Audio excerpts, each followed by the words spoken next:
More strategies. Please. Omomienye clean campaign. Omomienye clean campaign. So anye clean campaign. Maybe assembly on the kabia meyano. Mamenka semtro. March 2022. Namisika aye $40 million in cedis. August 2022. The value of the $40 million now is $16 million. One is so strategies for Ghana. Mama mo be hunahunamo. Ya de fie nyansa ebe pu Ghana mine amana ye. Emrantia ni baba we school. Wo munya dwuma nye. Moti ho a mo so your strategist. Moti ho emrantia ni baba we school nya dwuma nye. Mo so your strategist. Mo amuki ho abantu amoka. About your house girl car, about your security car. If you are multiple free, Mimikia and Nipa 7,158 workers in this country. Minimum no one strategist. Me also one person campaign a me yes some machines the one we are seeing to campaign for one particular person. Yet you are more strategist.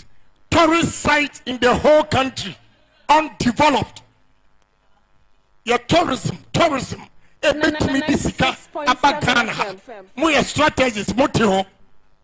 Emrantia ni maba wa nyadwuma. Obi a wuso your strategies. Wuso your strategies. Embra ye take over power. Na dollar ya 4 cedis.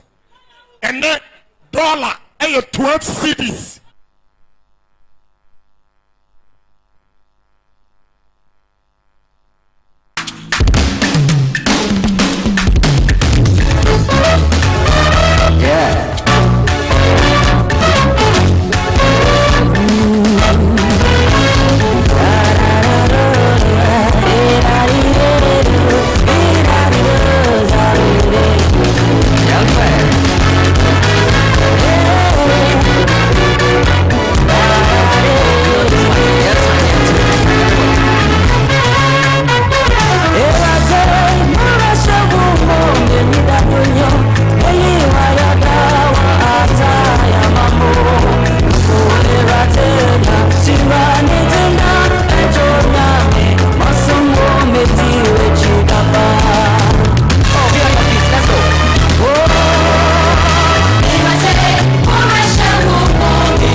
so time check now. That's how 20 minutes after 1. What's going on here, Ghana? Here live on Big FM 96.7. Today has been the 24th day of June 2024, Monday afternoon. Blessing God for such a wonderful day. There's a saying that this is the day the Lord has made. We have to be glad and rejoice in it. The Lord is my light and my salvation. Whom shall I fear? A very great afternoon to all of you.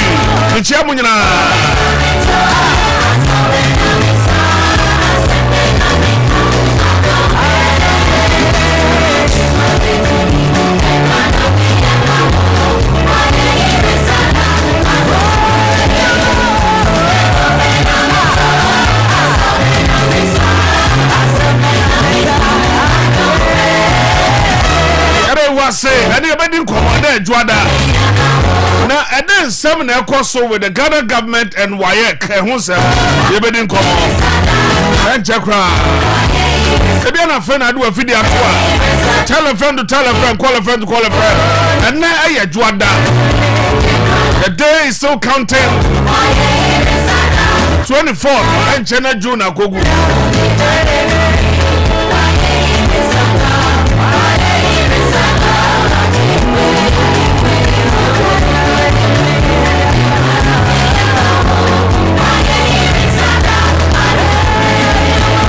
So we're still counting. DJ Lopez, how I say, the producer, I am man in our country, Mamadou Fie.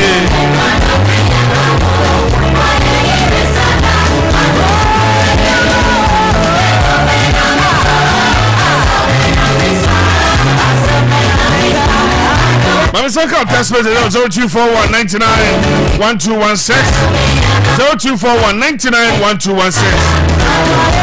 And now you're betting come up. Maybe I'll tell me Fibia. Juan Opama dear, yeah, cancer. A very great afternoon. And come out. Juan. Fashion design. Very good afternoon, come out. Only what you my phone.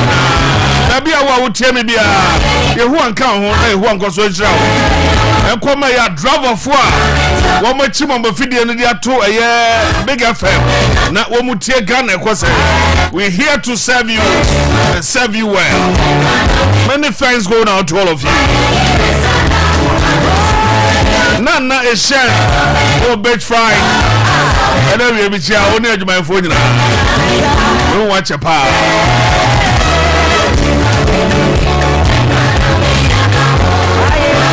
And me wo UK platform be so and abrante be day and maybe better so. Now I thought that's why sir. I also my name listeners eche.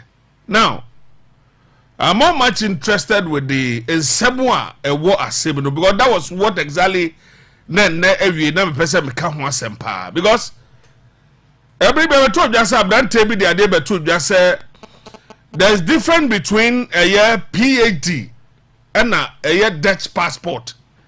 Enti bueno oya Ghana ni na onya kwanya kwa abruchi. Na said your car no Ghana for bebre antenna se me oka ya na me say minim ne opa kire esan say somewhere di tu dwa no na mami hu adwene etachiri 96 esan say wan ka kro bia say oka Ghana o say wo ye Ghana ni na kuta PhD a ukuta Dutch and that's a Netherlands passport more much important than yes ukuta Ghana PhD e wa say na asofo ene amampedin fo bebre ebeka asemwe e ho asem but then I just want you to open your ears very well na fe yentumi endis ankomo no na semo de tu dwa no in fact the platform no so we all were having a serious debate on yes semo de o Ghana ni na kosem a wo fam ansan wo tumi kopie mu e wa broche boga yeah sometimes you know it is not say yen nyina na yen abroche pese e ko but aya na ye penny for the ohodo toto say we are saying na ye dia. Yes, we understand say a global economy no na ayesa. Why KASA? Ba na ye bisa say sa corona wo do ho toto no. Ne minimum wage te say no treating nkofo etibemfo no. Say no treat wo mo. That is the only difference. The difference between abrofo and yen me ne penifo kasa. Asem mo ka leadership. So that was still my time. Before I said I'm going to come sharp also. And after this, I'll activate the phone lines. As someone boy nekano, and I said someone a woman is what I want all of us to listen. Say Obika say okuta PhD. Now usu okuta you can say Netherlands passport. Which one is more important? Now I just so far who preaching or see me preaching we are. Oh dear woman, no befa any a bad woman, and then they also tino. So let's listen. To 26.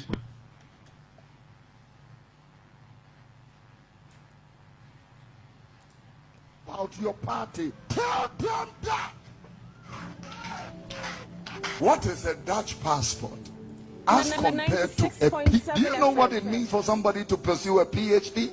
Do you know by the time somebody finished writing his thesis, project work, research work, before the person comes to the point of PhD, do you know what goes into it? The generation is mad.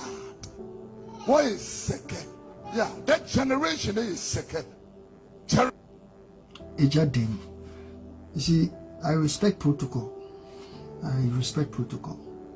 But all this issue about PhD passport, Dutch passport is the leadership of Ghana have failed us. Leaders in Ghana, you have failed us. You have failed the youth.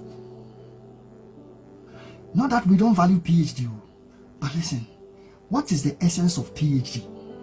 When this country called Ghana is full of nepotism, corruption, whom you know, lobby, maneuver, pay bribe, take bribe.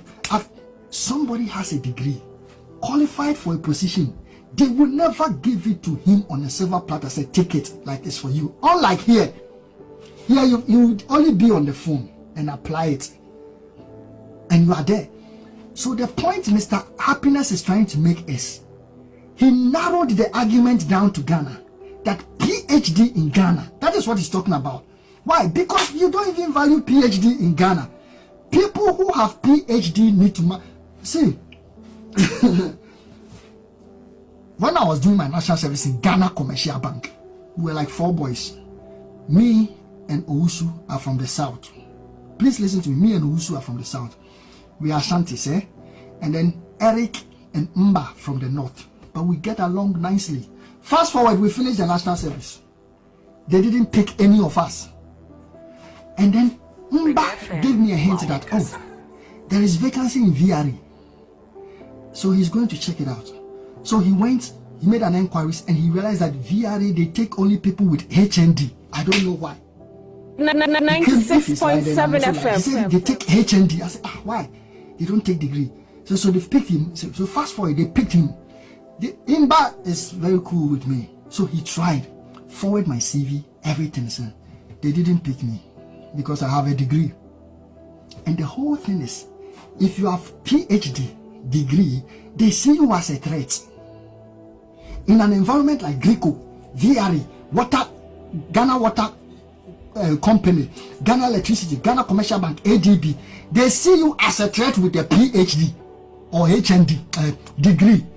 You have to lobby, maneuver, know somebody, be affiliated to a political party, be affiliated to a traditional leader, somebody. Why should it be so? Why should you struggle if you are even 96.7 position FM in Ghana? You have to struggle. Imba tried, they didn't pick. So when Imba came, he was telling us in the office, and one man in the office, the staff member in the office said, now when him said, listen to what he said. Say, now we are fiakenke. Security man staff, security man, why you know commercial bank? I said, we have one more him or pay Jumana. Wuni Owusu ya asante for yem fam wo VRE.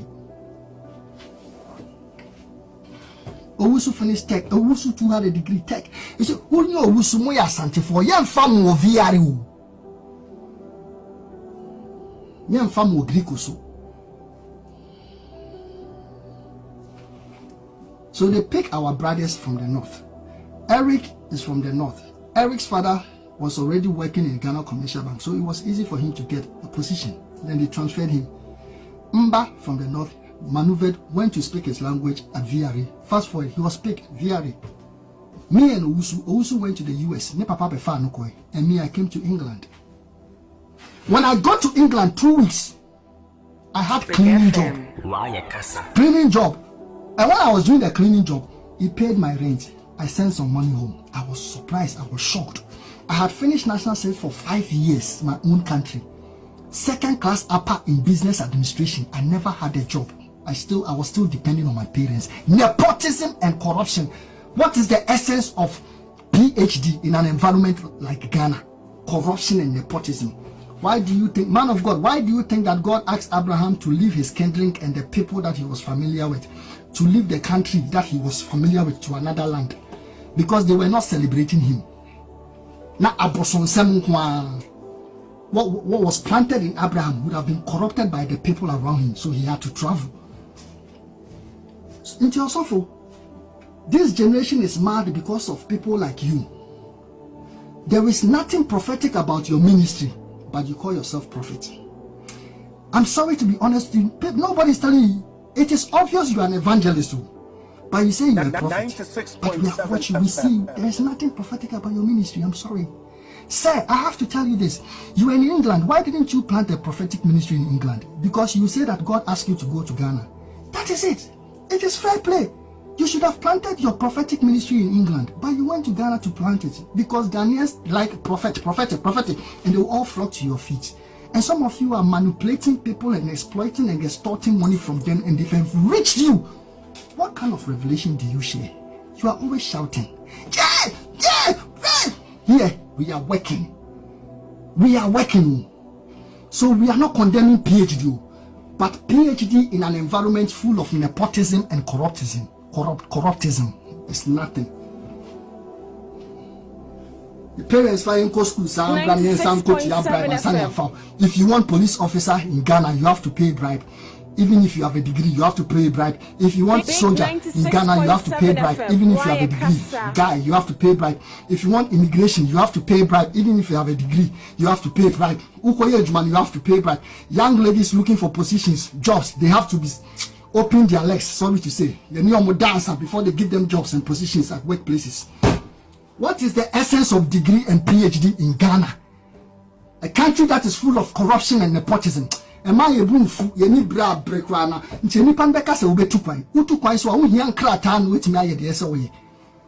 what we are saying is, if you want to pursue PhD, fair enough.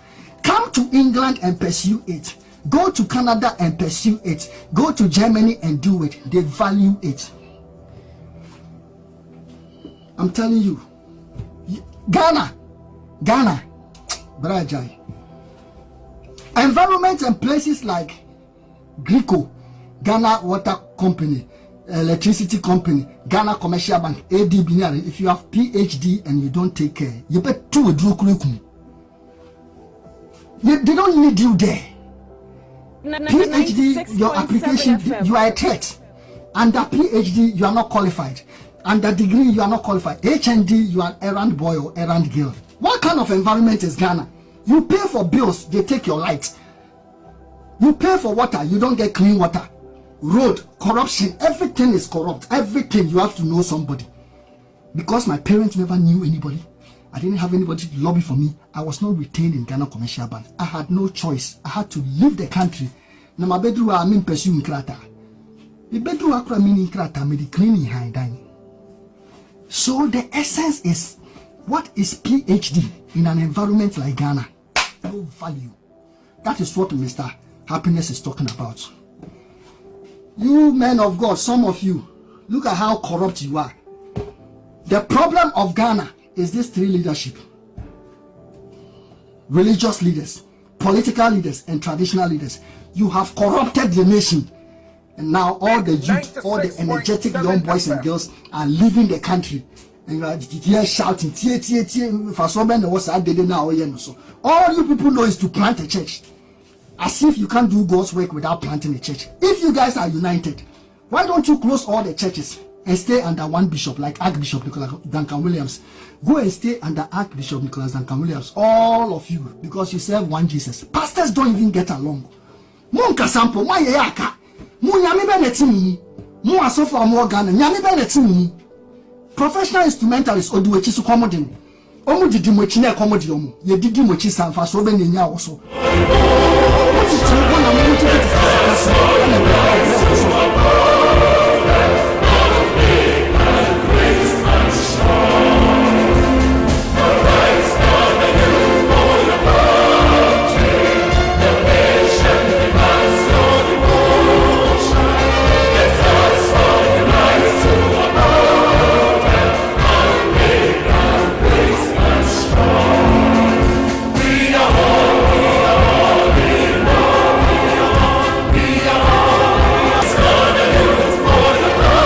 Arise, Ghana youth, for your country.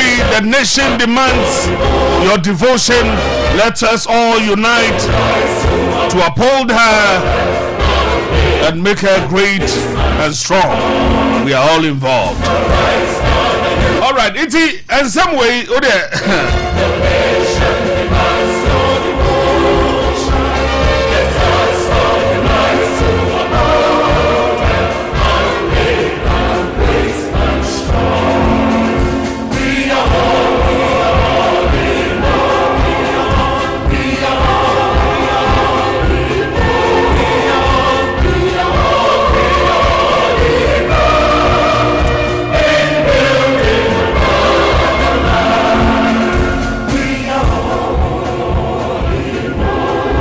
Alright, so time check now, exactly 36 minutes after 1. Now, what's in some way? How do you feel as a Ghanaian? I feel you been common. And some are brand here the two way. How do, and most often I do say some of these things. And I never say just mere talks. Utiensu cry, Tibutiensu. And so no poma. I'm not for my friend here, the bill laba, and so me so crema. This is how we live in this country. Utia light in a cross upon you so. Udum na ubi crassi here timetable. I was say, yeah, the chessy bedum na ye numino. Then nepotism, corruption everywhere. Obi frame no can tell me. Ask people who have having degrees over the TV. Franco Banco Fre. Na ABC Obi sending message say they are even crying upon hearing some of these things. Odi opa yen tu chia na omo degree on fen free no fen bra ebia UK and Canada na on hwe boy no see in 2 or 3 for 5 years after ne you can say ne national service or 3 for 5 solid years na ne maame and the tomani di and obi here that dom no nya copy UK odu ho on phone and on no start say oh yeah as how obenya 2 weeks and no nya cleaning job or to be nya bi the hadan and this can be befie e bread abusuafo. What are you talking about? Me say your leaders na ye nya omo no what they want us to so no wonder who call a company like that and I know we say my too political. I won't go there. So sometimes it is not say some people are not happy. You see the anger in people, the youth. It's better not being said Netherlands say Netherlands passport. Now oyare. Now you beside near who's or Netherlands. No kase bia. Netherlands ambassador be free baby or war. Accra. Ebe ko hospital ho. Akwa hwe no. Say hwe no mutumi ya. Be fly no back to Netherlands. One say Kwama when they kuta degree or no so kuta degree. So at the end of the day no. Me say kwafu kuta degree or mutifia or munya adwuma. Why should we who is even calling? I've not even activated the line.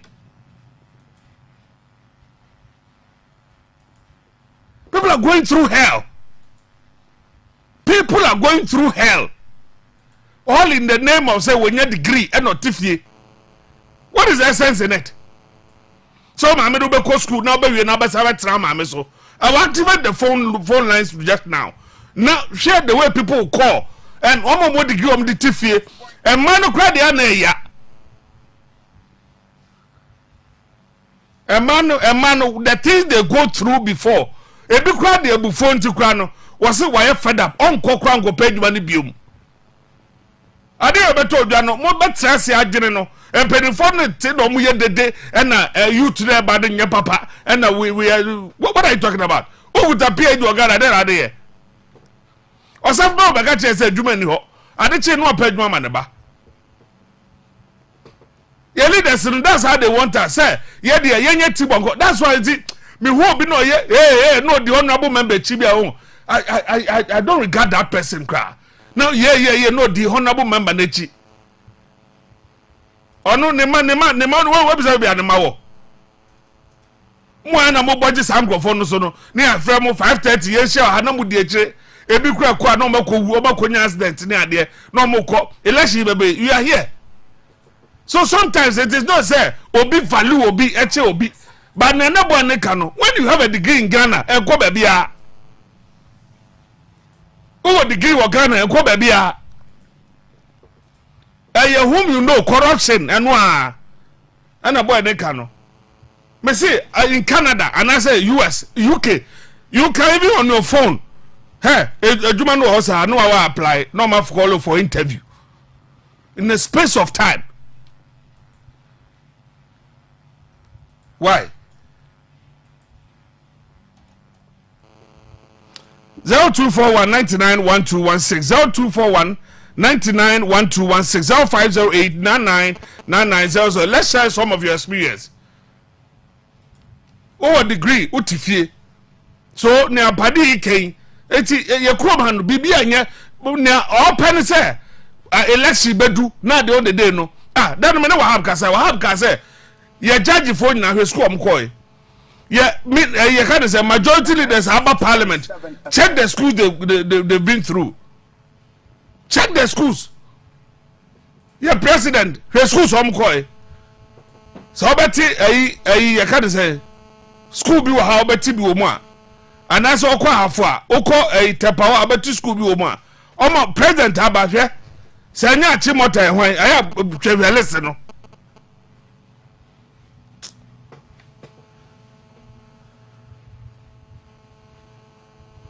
All right. Hello, good afternoon. Good afternoon, Manana. The Bajo didn't be afraid. No, that street. That's a secret. Oh, Manana, yeah, I saw a on the my night on the Mufolo. But, and the Maliki, Mafiki, one question. Where Baum, my man can't. Big 96.7 FM. KASA. I don't know how what a good idea some time. But I answered the man was it. If you will shoot my bed on at the time, I will call on the partial. And then I want to support her. Because I'm going to go for one of one show. I should have said you that. All right, but I say hello, good afternoon. Hello. Good afternoon. Ibrahim, I'm with you. Nothing count. Oh, day. Some boy in Okan. I have some. I have to. Wait up. What are they? Waba. Don't stop. What's it? Who was 10 cra? 1+1 over there. They said, I will have for bad 10. Obviously, what are they? Oh. Open prepare, what 200 Ghana? What 200 Ghana? Obey 10 cities. What 20 Ghana? Obey 20 cities. Oba, what is your make and pay one? Matter. I come to Ghana, all right, but I say hello, good afternoon. Hey, I'm good afternoon. The Bajo did maybe afraid. Hey, I'm my phone, John, for safety. No one day. Me too, Bajo, me too. Oh, I'm the business of Babu. And your work can travel super. Oman, Mammy Uncle Sitting 4 years, over 4 years. Let's 8 million more from the Suya. That meant the 4 years. Remember the Sheba 4 years, Miss Oko, Citizens Oko University. Never you should be this is the amount, Kosuja. Never we are doing who we are. One gata a managing a car, Tangaka. 8 million. 4 years in Oman, the Bill. That's a baby. 80 million out here, no grand, so when you're playing with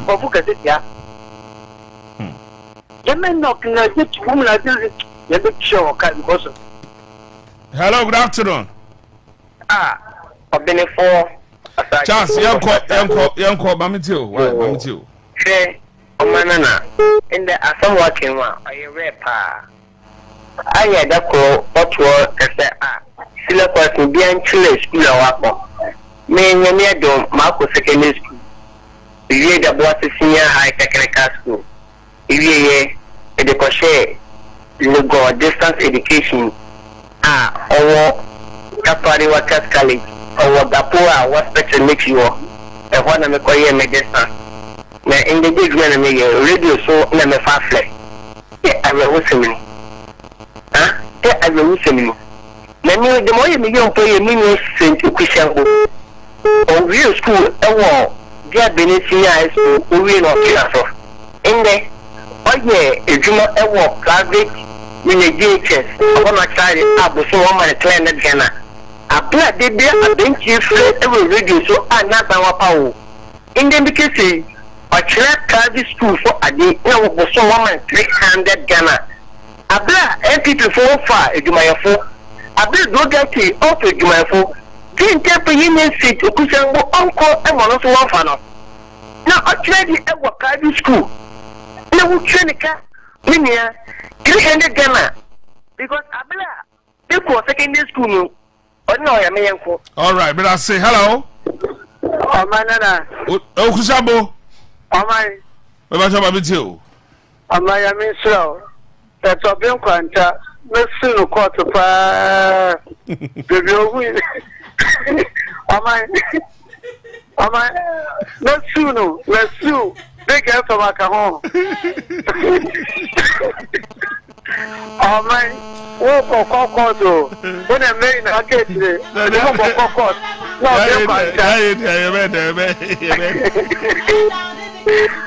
I say Monday, maybe you have to make a Samu. Never you want to. Always I will to the Ghana. A big one, big FM, or big some papa. Am I? I know you who was on the whole. In the Ghana, a Jimmy some budget Jim Papa. Ma, or Bimko and talking no class. But train a Ghana, no, but Okusabo, what can I say? Also, can send you or say, so why is this your government in power? I can't reference NDC by when you're Juma, but once your government is in power, no, at least by now you should have got yourself a good job. Alright. You know, on your program, or NPP and NDC, you're the when they were Syrian, especially the youth, were Syrian. And you know, near friend there, NPP would say, both NPP and NDC, leaders in were Syrian. All right. But I say hello. The boss prayer. Enoch. Oh, man. Now, I'm a Okushambo watching set up a good in the market. You say, I am the master. The thing I may have to map, but me abana, your people now more by more clearly. Now, my message, many of your prayer was in Yango for the chair. Oh, look at the radio now, your friend, who be a chair now, but you got there. Your family as a personal. I'm Mount 40 as it cost be a but now, Niparunia. Tell the Abana Yaka issue after that way, or my Nipanekano, and yet then not happiness or money or national plan. You're buying now, Yakasano, tell the NDC I bet my bone for that 2 years ago. So, where you say be, that was if I try. Takuvi can come with buy it as my better now. I don't have a year parties and free, near the way for the farm better. But you be to marry in degree, up for one bride with cleaner now, or you know, to come watch you. And the idea never the next generation, you bet my yard. That problem never goes now. Maybe near to but you back. While really matters, I will teach you over 3 years. Many are back also could teacher training, also every 100 days, also ATV. The issue now, no. The Uber who them a baby about not backlog about the down. And you think it's not near France, a industries, it's me, your family, it's me, and near the poor. Every year, the number of students on with tertiary. All right, but I say hello, good afternoon. Good afternoon. One minute, I can. But I can't get up with Kuma. Mamma too. Amana na sema kwa nukulu. Kwa na why no way to probably ask. Where you papa and a to friend. You know, I want to say to my just access. If you call it off and people go to be able to put ya. Or yes, you'll be allowed about I know call. I go for my don't win na. But I say hello. Hello. Oh my. Taylor. My mentia on Monday. Na your mama Juma. Oh my. To say, call your free media to MPP, NDC. All less, United. You also want to buy also crumble. To say the call of kind, so not buying also, and all work in my yard. Gabu sounds over to your friend. Because I want to know, we pay also walk out. Adadi no. Ya ni ejuma papa bi haye, ye nyina mu ga mu ya na ye. So, ubia no ye ejuma. Siri akolas no. Ubia no ye ejuma. Yo ye ejuma bia ya ona ngasa no onself na ejuma te se me ame bi ya. Me ye. Se me ye different work bia ye aban ejuma na different ejuma bia. Me opanyi bia wo kam so bi nya kwembu na mafre. La me ama ejuma ndi wenze meja mafre. We are buying the bar, buying the for the someone, but no question book at it. Me, my buying cement to me and Yajuma, the Uber and who will be a Juman. Camina be a Yajuma, the Uber and who be a Juman. So, any problem I say, but I say hello. Oh, my good afternoon. But you didn't be afraid. But Joe, because of it, Mamma Joe. I'm more good about you. What brought him? I would have told Timika. Ama soja sami ya papa iba kan yẹn ama ngata mo president kasi doctor baba we is GSTS ana abofra ko so so no onko me soja ni chari me papa ke for good years yo papa give 7,000 hey what 7,000 soja na onko ko so mo minus so ko just 7,000 me say 7,000 me chiro thing ya fa no papa me fona and no china day what fun remember a car so I didn't know I did later it was also program be outside so that was funny town I beg you I see no fear no people for number show so that sound another 5,000 Nani so wo du ya this is all hey betia and I make sure hey na me no could be one oh yeah na mo push up for quick and I can come on and make your papa and carry. Teacher did I had to do this camera. And I knew you could come to your school presentation.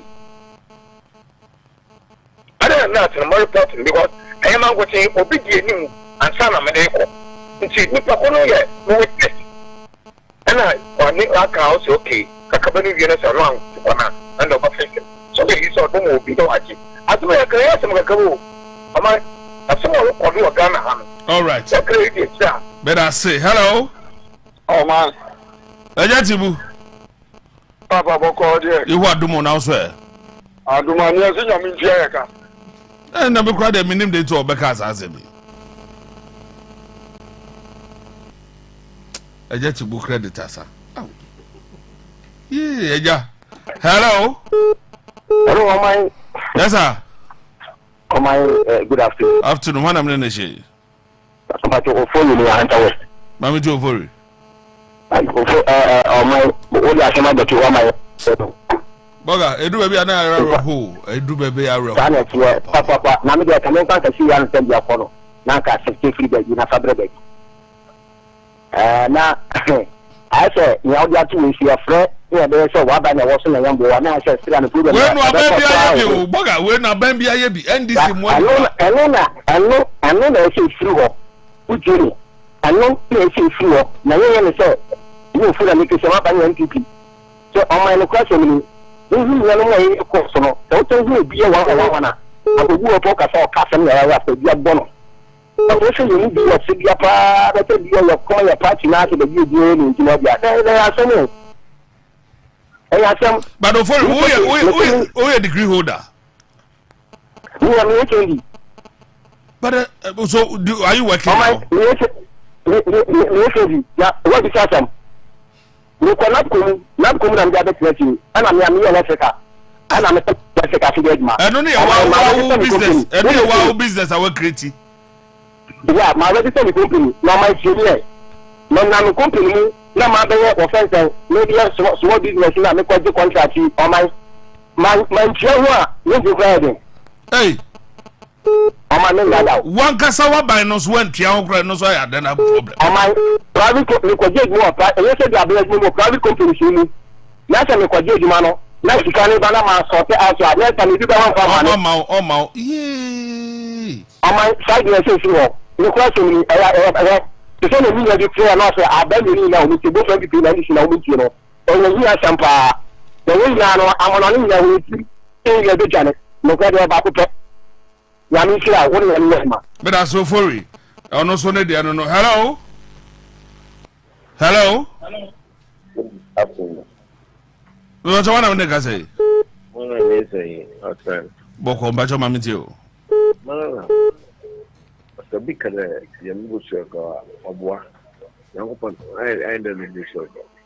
You not there, no more Yemen. No document, no fear, sister. The cookie with you could say, Jimmy. Do your about the path. If they won't do it, Lisa. Where then, Morgana? So, with your and painful. What for answer? This can attribute to with your hi. All right. Let us say hello. Hello, good afternoon. Good afternoon. What's one I'm going to say? Frimpon, like I say, free harbor. Frimpon. Yeah, I said, I go that would you on my way move. Why? Yeah, I see me, how many about I will come has a homo. Taxi more than 15 to 16 years. Master, our little went here, our living. There was any scout of plot. What question you? On my or say, over to taxi. Taxi almost 15 to 16 good years. And the Juma no pay won't be an oh, never quite yet, and at the chance yet. I do my own hand to mouth here. Hand to mouth, gather, do I hand to mouth? Oh my, so what is that? Maybe no. The way I was striking it, or the never quite with you, what even you go to when 6 months, maybe you to be signing it. So say, we didn't want you to why they properly. I said the class to say that I can't this year. What? What did Ghana the combat? Over, go away, where the enemy opinion to my mind. I'm always why you know paying from us. I would imagine so much I come at you. No matter, yes, you are what greediness. If you pay for so much, be a money. Be beer, Jimmy. My name now, this is from Suba. Hello. Am I? Otu. Am I design? Boko, Mammy Otu. Am I? Actually, be a while. You know, young side, you know. Oh, stressing for everything at them. Into a castle get home, or yeah, they do a go. Oh my, can say, who got passport or money passport, and do what's in Ghana, PhD. We're about to make it. So who can make a passport, let's say the UK, and I'll take Canada passport, and do what's in Ghana, and the professor. I speak that. Oh my, what can I say? You are Canada, where we help Marty. We can. So that's what you want about it. Ghana, and the people the time were here.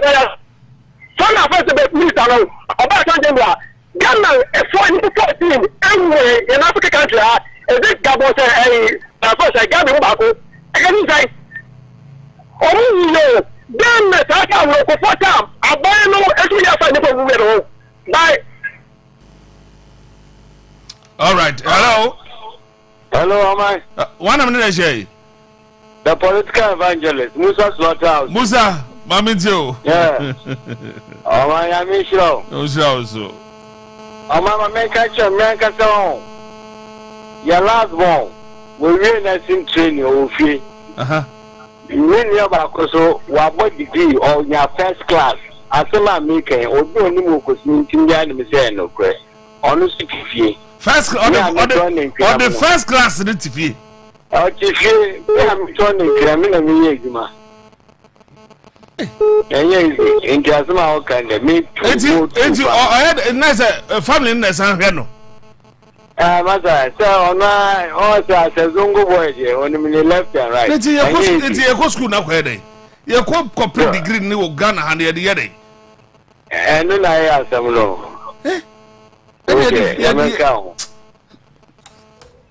Hello. Oh, my. Eja, Akwaba. Eja, I'm on the Canada so where network. What is the American? Michopa. Oh, my, no, because I'm in Chaka. And I'm because I don't quite a me in Frimton. So, I'm in Chaka, and say, in Chelsea, or my no, my go so Jan and some crap. All countries, one country community. Young John, I buy the player cow. Oh, my, America, which is America, no such in it. Your friend said, Okushambo. Only Ubia, yes, I young. Yes, I buy the player. Oh, my, but I make a wood. A job is to be too pa. Young John, buy the player. And yes, you can go now, you know. In Ubia, one of the person, me, we are the Nanya, Mecca. We are to deny the Nanya, Mecca. Now, I have the Nanya, Minka. What would you mention on my? Yanka some man at the Japan, some Kura, man at the Japan, some man. Then go find this party, your power. Oh, my young one. Yaboya Brian, no more did you. Fine, Abano will be a packet, but not because of that step. Name it in your format to buy for. You're school, Yakobi. Then your school, Yakobi. Your club, the damn way, oh my, the damn way. Kamikazu, I'm not just a get to I don't just mean my brother to one who says yourself. If I don't education, or my baby, me is okay. Uchi. I'm not going to know about you. Me too. Yes. If I don't education, I don't just say, but the Copa you do not drink cake. Maybe someone you want to put down. I don't want to be on my religion. I make a one of my problem, but we have to go to my data, local president. Ghana to know for yes, don't go to one PhD. Now, Tangas are buying the I'm afraid, Mamma, why not man? Yeah, oh, I'm no papa, money. Then, yes, come on, young Blasso. Somewhere at the 6 at the 7. We are both wishing at the school.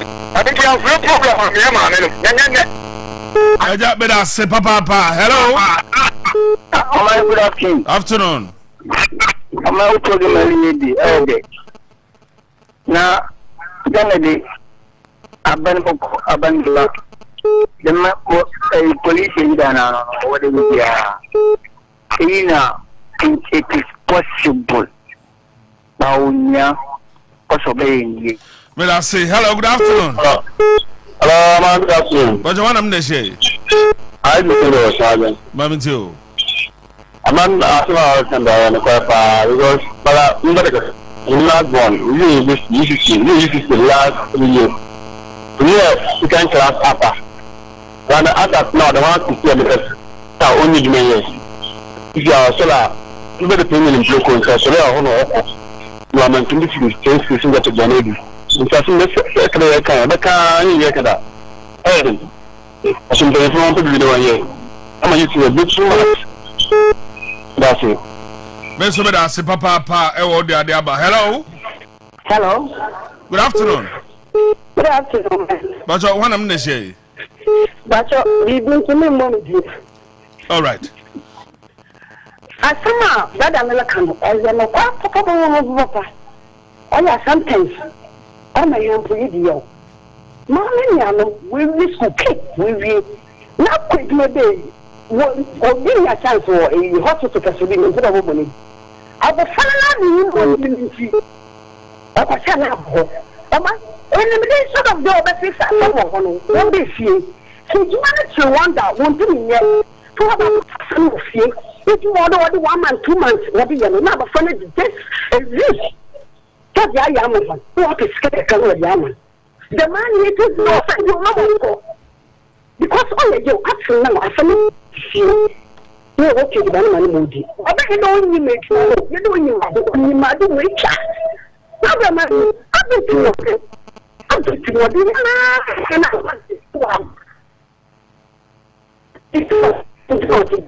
want but I say also they are wet to me at the Abba. Young Kwama so na me Yewra Brigadier General Nuno Mensa Endi Enkomo. Brigadier, good afternoon. Afternoon, Nana. So, Oman, Beba Oman no. Many no kwano. Good evening. That's why they make their kwano. The woman, I need to listen to you. General, I'm about to say, talk about for a fighter about for power. I have to talk about it, basa. Now, whatever. It's a matter. I know All right. No, ye. Okay, you say Biaboko. Oh, I have a call. I pray about the meeting. Come here, Gary. I have a call. I do some. Gary Kwana, and I do talk about it. I'm shooting me, Gary. I said, born na akosoro da ma I say kwatwe kakra. Yes, a bush one that don't enforce. Say a good bush one I say, a better so, yes, sir. It's empty, it's an autumn. I told him to call the because you are and off. It's got a which it's our young members and all right. But and I be more Kwaba Big FM 96.7 so na mamin mind do kobobina my suade kakra binim ne ekoso wo man Ghana Moses ya say ya beto aba come 7 December say the tebia Ghana for back to santre na o makoto aba na ne aye sa I will not hand over power we be break it na John Doman Mahama so say yan ye lusukra yan court onya de obi abekọ court ne sansem we ama as the tension be because yan ndru hokra but we said that same way as say na adisuade bi wo Oman na medasi Ghana no eze you need to be able to kwa na in another 1992 the new constitution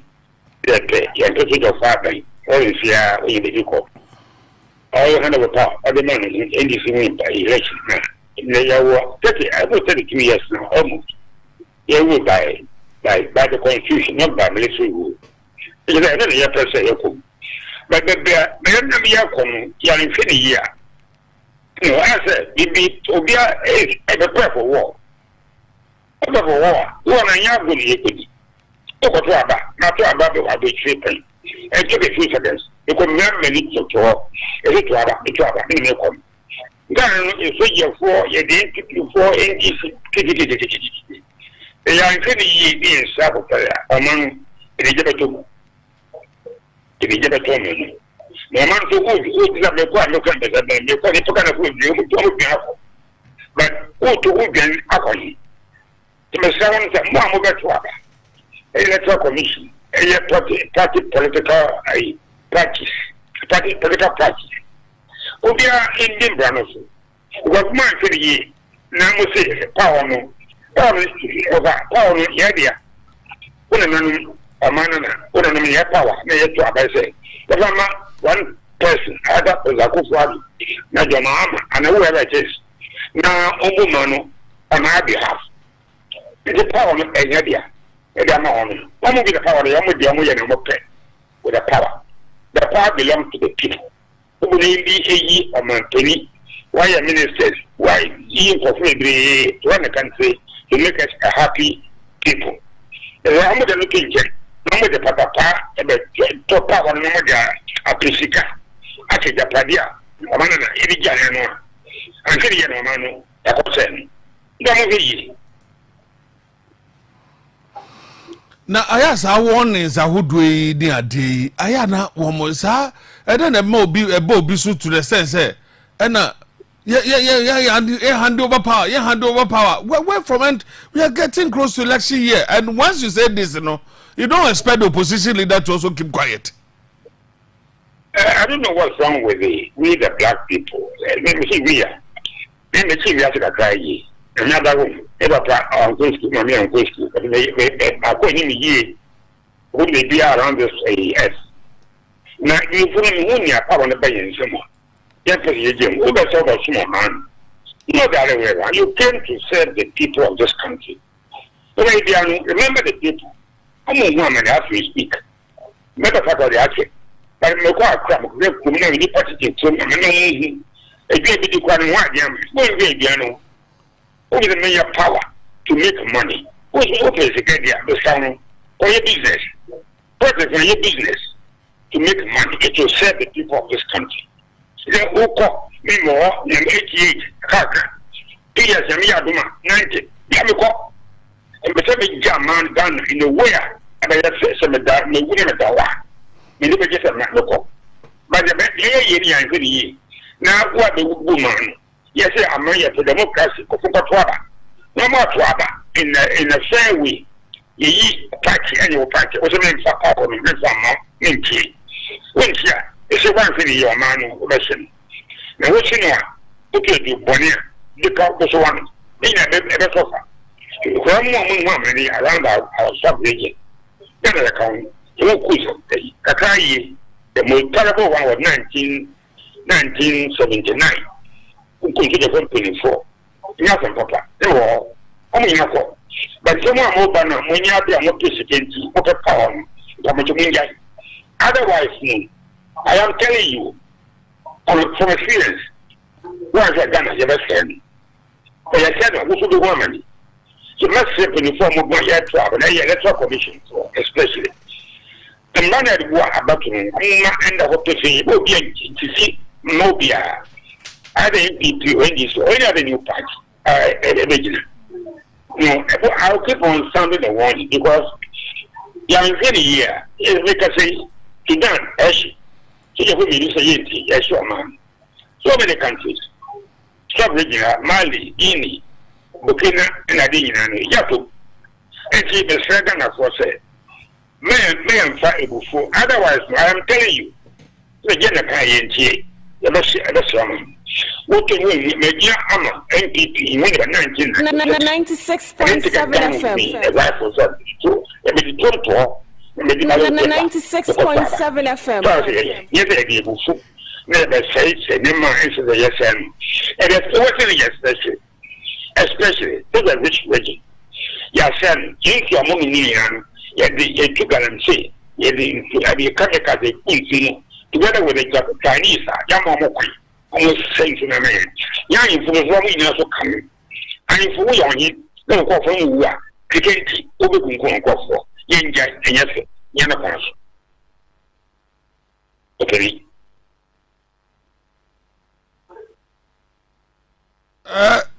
General, Meno Kase Adams will be sending a message, be the Abase, also friend say.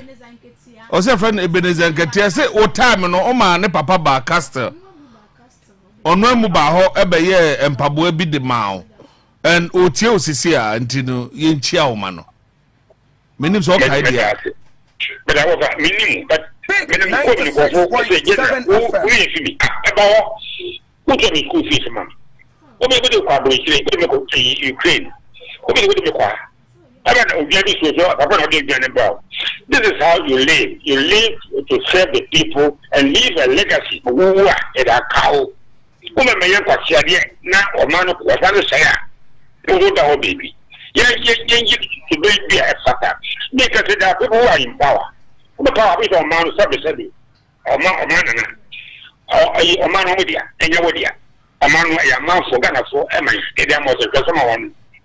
In them, my late giant anonymous from Tama before coming Kuma, ever to come in Queen Independence. Then you get on where we sit down, what we may call a bank. What's it again?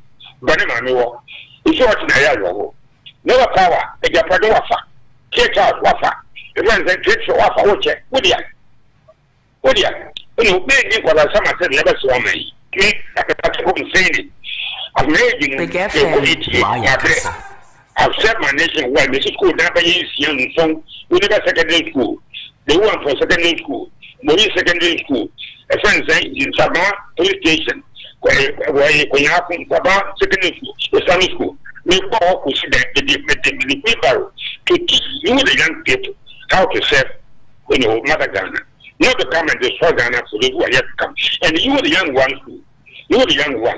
I blame you. What do what they are man, what to doing for some animal. Get up and sit up and take the country and build it away. I was a young man who now we are playing a much more than 50. Within 90. The moon sorry, I say, on the opera or to CPP. 40 years, 1949. But the power by military. I was a young boy. I met in Oman in a friend said, I don't know Sabah, they were boarding school. We live at 1961. This was 96.7 over politics of this house. You are coming to serve the people. They cannot to come and take their money and steal it. And you're not council. Brigadier Joseph Nuno Mensah is a Ghanaian soldier and a politician. He is a former chief of defense staff of the Ghana Armed Forces.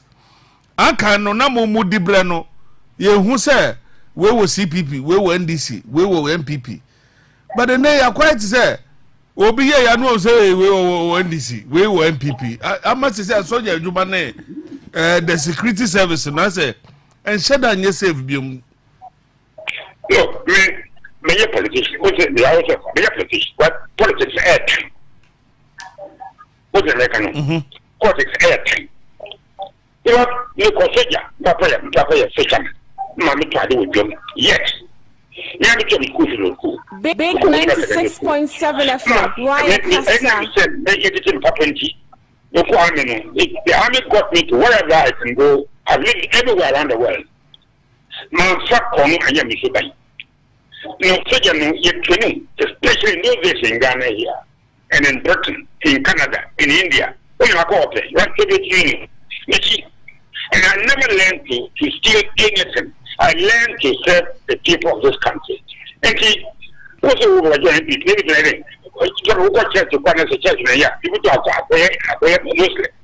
can change. MPP is not MPP, ADC, and I am telling you, I've served with the MPP. I was standing for politics for parliament in 1996. And then now our president, Madam So. But you see, I didn't come in to make money. I came in to serve the people of Ghana. Now, let me say, how we are going to leave Ghana? You know how we leave Ghana? What is maybe? 96.7 FM.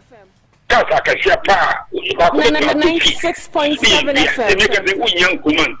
When you advance tomatoes in Baku 5 cities, and then I'm meeting tomato Baku, no boy, meaning or country. I'm telling you, that's how it works now. All right, so Jenna, so to say from the former president, I know say, Yan Twaben we mon kokota.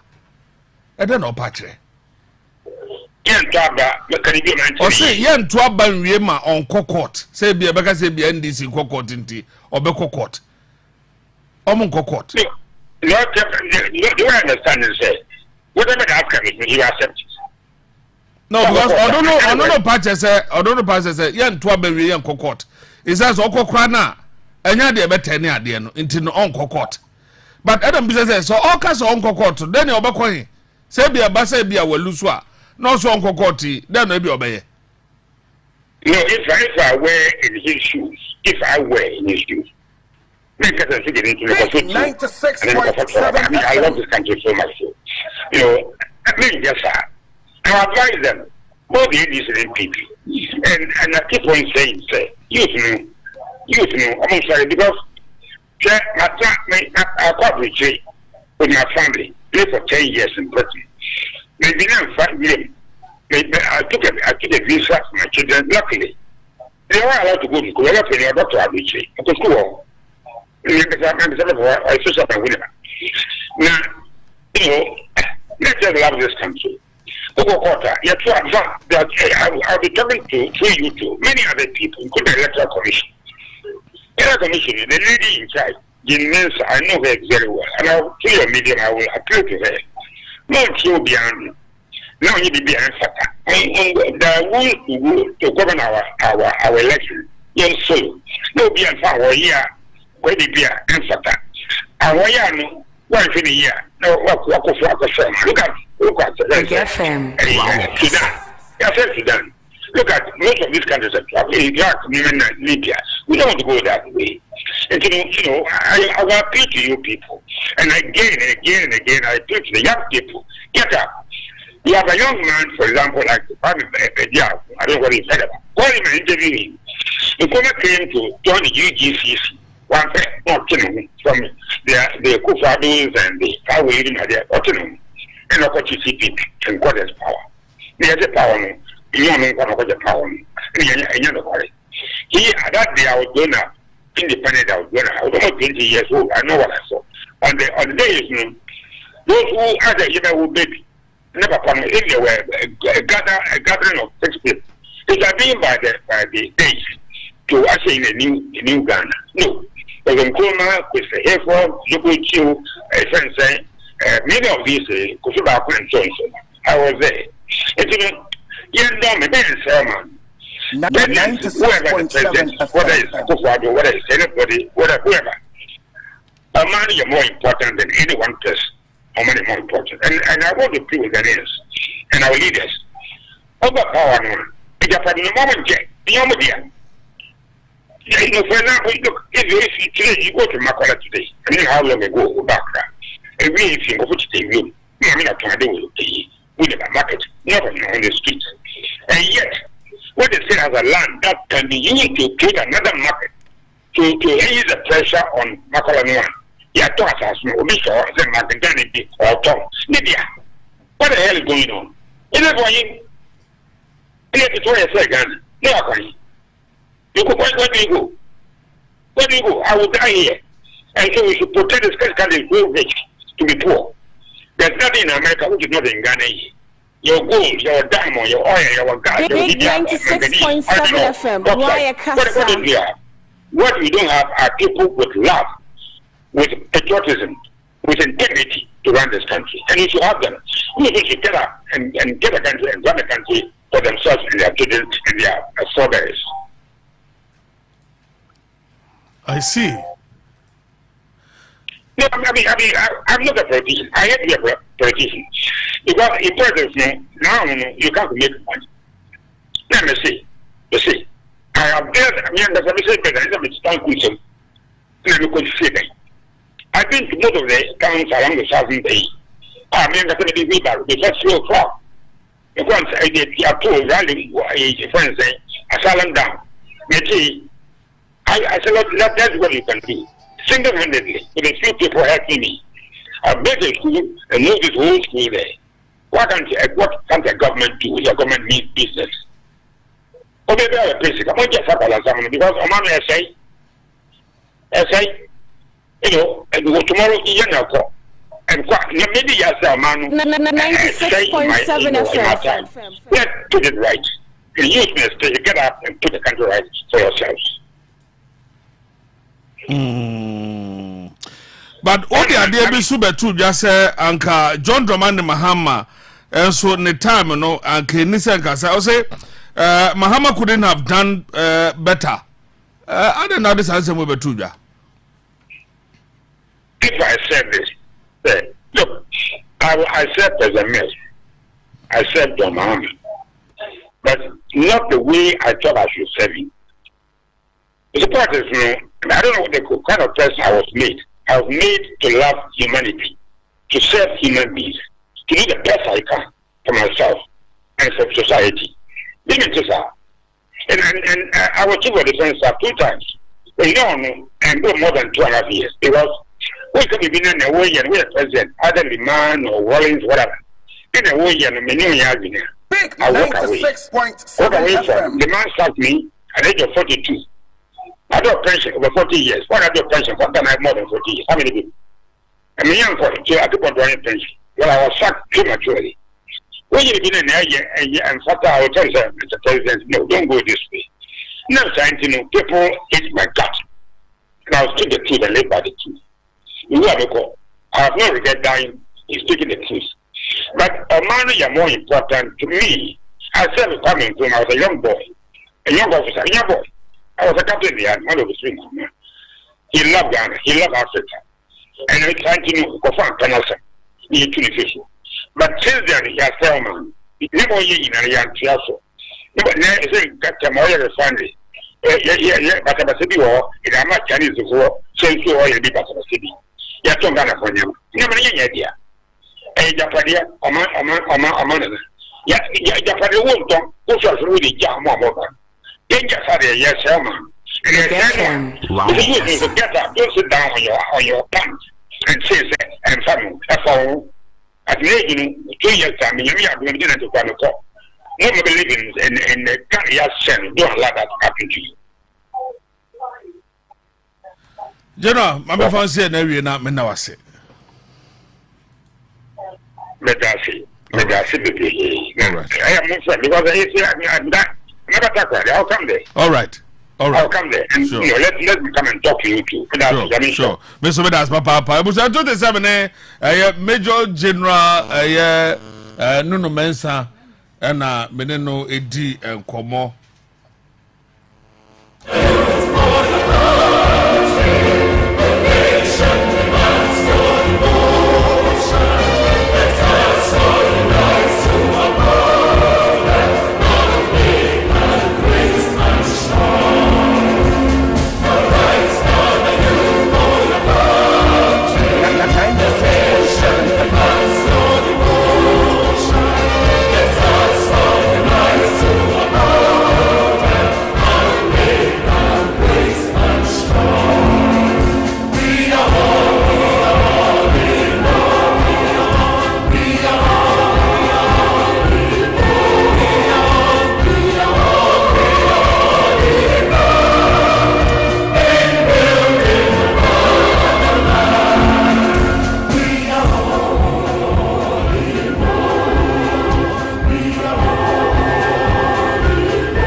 So extra plus microcredit.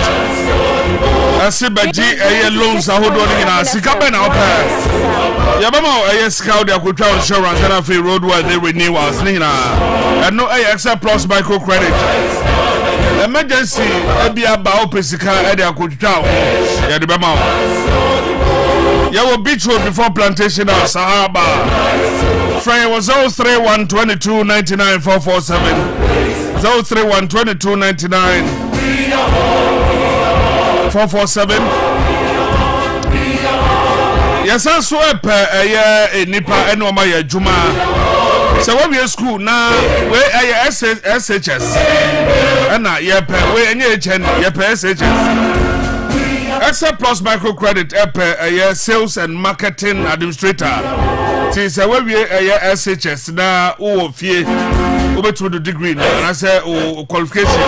Now, when we are SHS, over to the if I can't wear application letter on Nafabra, Sebasha Nafi to me, I'm a Juma. Sales and marketing administrator, extra plus microcredit and qualification, a minimum of SHS in banking, and I say, SHS, Pepper, and I just say, over to me about. What bet to be the email hr.excelmicrocredit@gmail.com. And that's what we are free 031 22 99 447. And that's on WhatsApp 020 99 89 989. And also bet to me at the Abeja Ewo Yajumem Honum na Yebefa na fe yetumi afrew na ye ne wo edi enkomo Excel Plus microcredit or say making more possible na womo entube mbo Tabita credit so bia ye cha yarehwe se o yare anase wontiapo na o de ba ye beti yale ni tew etumi edi amount say post diabetes, liver, kidney problem, infections, body pain, infertility, burning sensation, waist pain, sexual weakness. Tabita clinic ebeti de te etumi edi amount. Yes, so ye wo airport road opposite Kwesminton Police Quarters near Hotel Messiah. Takwa locals opposite China shop. Accra Kumasi yo ho. Ya number is 0260196219. Ofreya na yesu yetume abuao. Ye be show yale no e de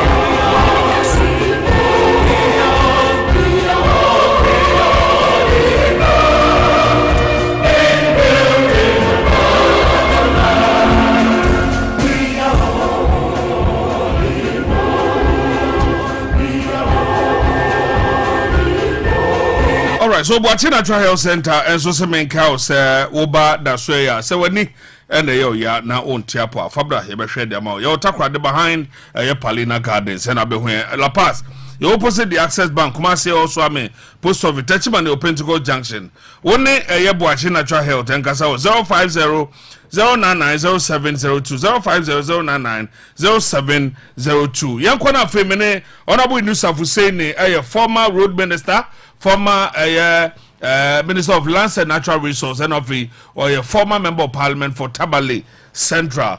Honorable, good afternoon. Fine afternoon. You what do me here elsewhere? Yamo Kwaba Doba Big FM 96.7 so war a year takrad in the western region. Now, yes, somewhere you do fray in yes, and send me a betodja na nititri a year. Sa yes rate anyone hotel in some ya. Now I don't know uni edin common out chain ya maybe say a day na you free he and a yababi do baby a yedu and we are the first of it own. And now the other one here wayek any abain any yes a betro ABC a trewie and now you cried their faith the yabetro ye dear it be cross say government in the kabia ABC government great trebi one almost kasa one say a bain for baby. But the question is adie we yes say your treasure to kromo honorable enye ne nti adan na si ade ka no ahodo egu wa masisi ano obisa kra wonya nchiri papa bia wo emu enna pese edi nkomo ewie. Okay. Big 96.7. So we've started with the first one with the SNIT with the 60% shares yes here cobra na champion ho ebi so say personal interest ni ade over to me edi nkomo sa ensem no. Okay, I did the work say oh SNIT the full name is Social Security and National Insurance Trust. That's right. Until the whole institution is a trust. Yeah, you see, you say, you say, after a point, say, over call retirement. Until call retirement, how are you going to look after that person? And we are in the bush of phone call over here, and the state itself must take care of that person. Then I signed for Chrono or ye Ejuma Abua Oman. Inti Senate started as national 96.7 FM. You did not buy and make into Social Security and National Insurance Trust. Every year compulsory for Senate contributions. And the Senate year.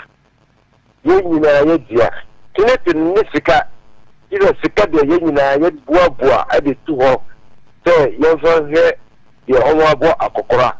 So that yes, you boa akokora. Your own DH, Ombo Boa Sika affair.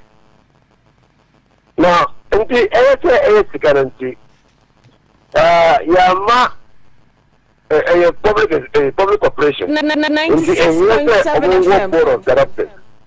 Now, in your management. Management is normally responsible for the day-to-day administration of the trust. Board no is responsible for policy. In the ASA currency, you say, oh, you say you this can individual. You say you can or abide business. You say yes, sir, and infrastructure, so that in future, I did yes, you say yet me. International Equator takes in hotels because a job can be not Ghana promoted tourism. And it was important that if tourism was going to take off, let's say it was hotels then that even dividends every hotel so the dividends no every car or car the car there you every month every month no big 96. Now I did say that hotels no almost year 96.7 year profit year infrastructure so Omoma abandi and activity. 96.7 Omo tax. Omo employee Ghanaians. You don't understand the basis upon which management of Smith Cecilia, like I said, almost person almost stakeholding in those hotels. Because in this hotels no boca. No. In this hotels no yes, the almost year. So that is why in June to say the sale of the shares in those hotels was motivated by commercial reasons. I mean, you work. That GDA said the shares in those companies are being sold for political expediency. So part of the agenda of state capture. Because Brian Champon, or hoteliana, Brian Champon, offer America buy, offer America buy every July elections. No, now we are to say or the Sicabana. What you want to all year America? It is any Sicasa or the top hotel. Now, by Ghana, no, say about one or year. Okay, one ethical, moral question. You know, I will be saying, I ain't found that by a jump on ya and Nisika, say, or the hotel. Over. Number 2, other than the engaging in private treaty. Say, Omontong Ama by a champion, and not in a public auction, where transparency and accountability are the guiding principles. Okay, for me, the sale of the hotels, no, the shares in the hotels, no, I one more clear demonstration, sir. Nana Akufo-Addo, only appointees, including the big Achille Mahmoud Bawumia, are interested in plundering the state and capturing state assets. Now, Oman stop it unless pressure is brought to bear on them. Into the last week, Oman demonstration.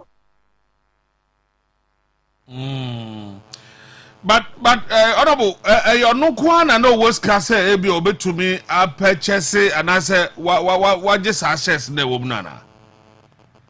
I don't know. According to it, or Shasia, yeah, cross that time, no, your minister.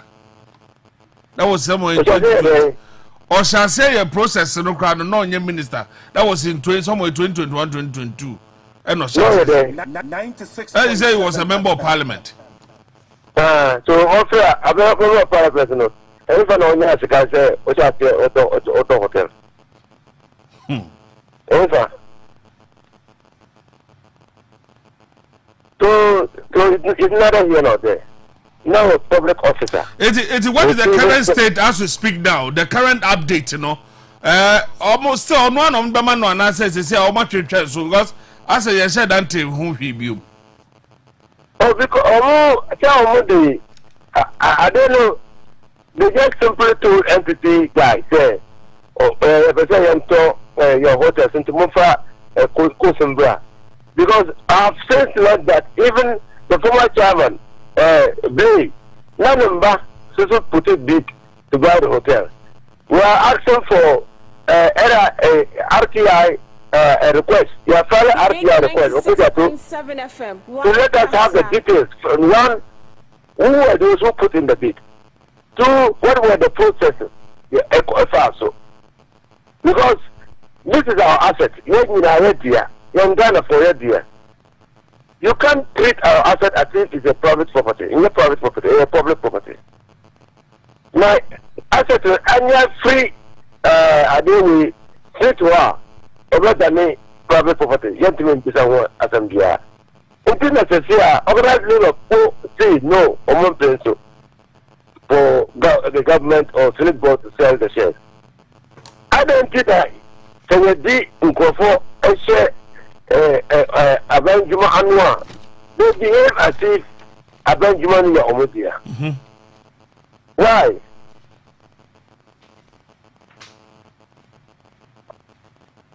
Semu. I will crum has say.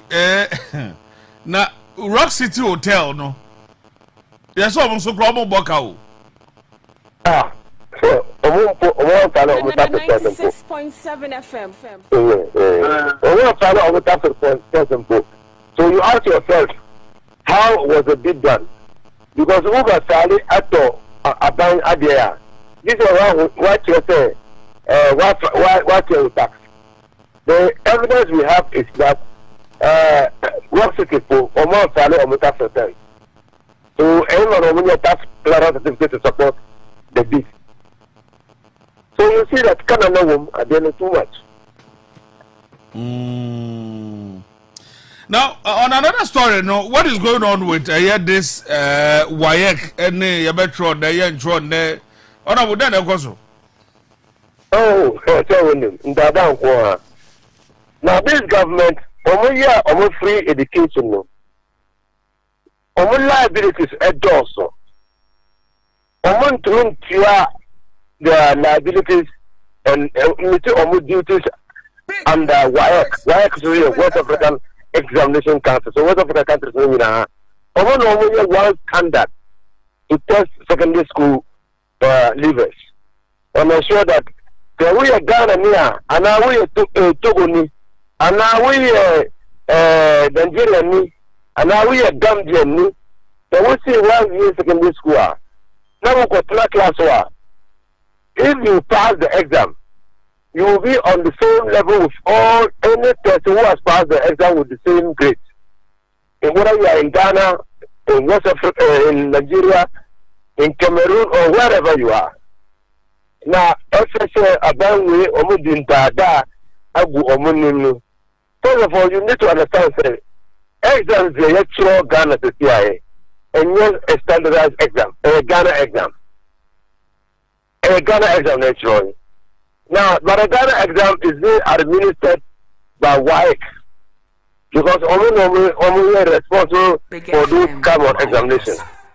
And it's a WAEC Ghana WAEC Uncle Supervisor and conduct exams now. Ghana government but I'm a WAEC because they are invigilated. Plenty questions, you know, venue and all those things. So Ghana government even though the test is a localized test, Ghana government has a duty to say, so whoever conducting exam now, and not your scar. Last time you hear this statement say Ghana government has paid for the SSS leavers their examination fee. Anyway, when the Finance Council say, oh, if Ghana government are paid for, we have not yet received the money. In the Ghana government at the cap. 90 million Ghana cedi. Ghana cedi. 96.6. So that is it. So that is part of the problems confronting the introduction of free senior high school. That's one of the problems. Does it mean say first na number friend tuya na ban say so absorb says scanning na no. That wa absorb no to mean tuya na pile sa gbedu sa scan na. On na no ka kesi wa absorb. Eh. On tuya. Eh, no government benye scan tuya de. Oh, yeah, by Ometia. So we say na ko the government we anti import. The mama ba Ometia eka. But that is why we have said that we must review the senior high school program to ensure that the thing runs well. Review no there, Simonka review na just a cancellation 10 there. Review no, because the IMF even told us to review the fears. I haven't seen a review. I haven't seen a KASA. Because I don't know why when they hear review they said it means cancellation. Because no, IMF even says okay. Mamichao, ne abandika, abantuentia. So in reviewing the SSS system, if your mama says, oh, until we are going to introduce a senior high school fee, a senior high school fee levy. Okay, Obia would top petrol. You must 10% aguso. The 10% will not go at the funded senior high school. So we now have a funding source. It cannot enter in podium. Because a free Obia. The affect of the this is what actually Kazakano. And it's a tax. Until say you percent senior high school in Korea. In reviewing the senior high school, we decided to put some tax, some money on something that is spent by all of us. So that you contribute towards funding the senior high school education. And we review. But that will put it on a very strong foundation. Because you now have to cut the Udibaya Sajimano.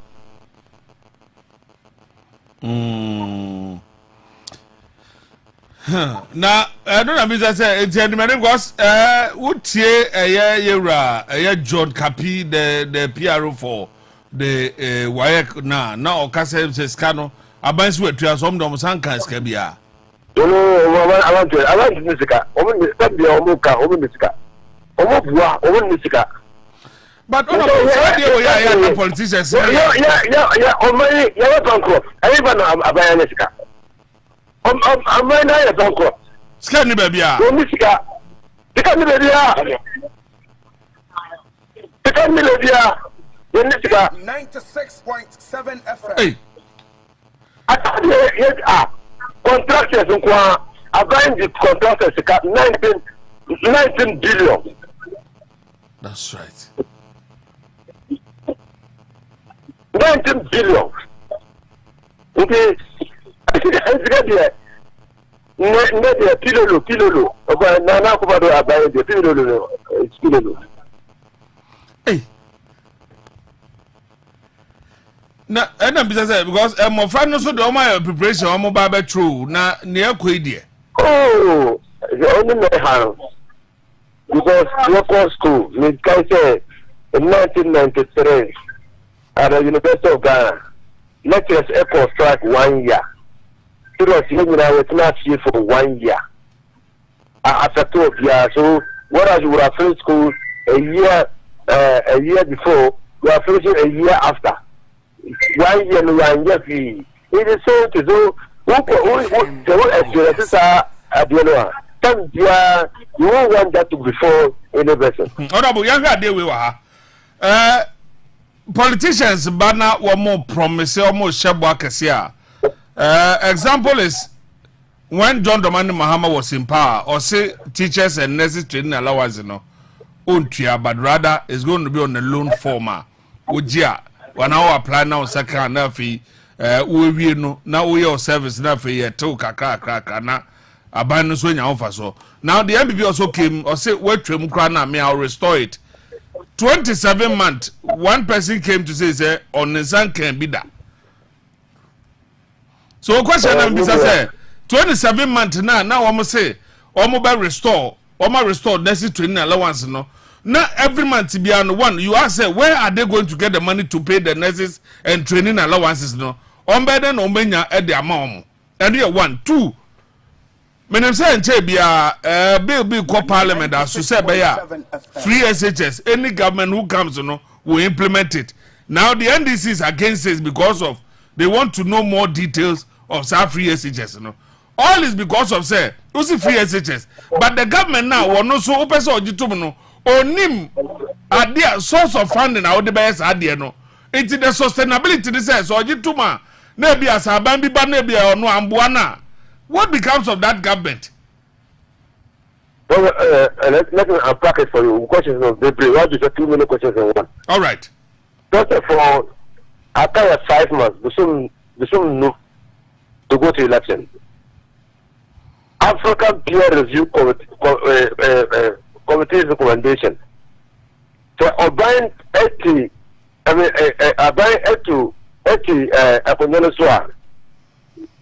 it is recommended that after 3 months, 6 months, to elections on introducing any major legislation in Parliament. So that's the thing. So, I think it goes against the recommendation of the African Peer Review Committee. Because in 2016, 2 months ago, and the leadership in Parliament, then minorities, almost sorry, on the right to information bill, where John Dramani Mahama introduced in Parliament.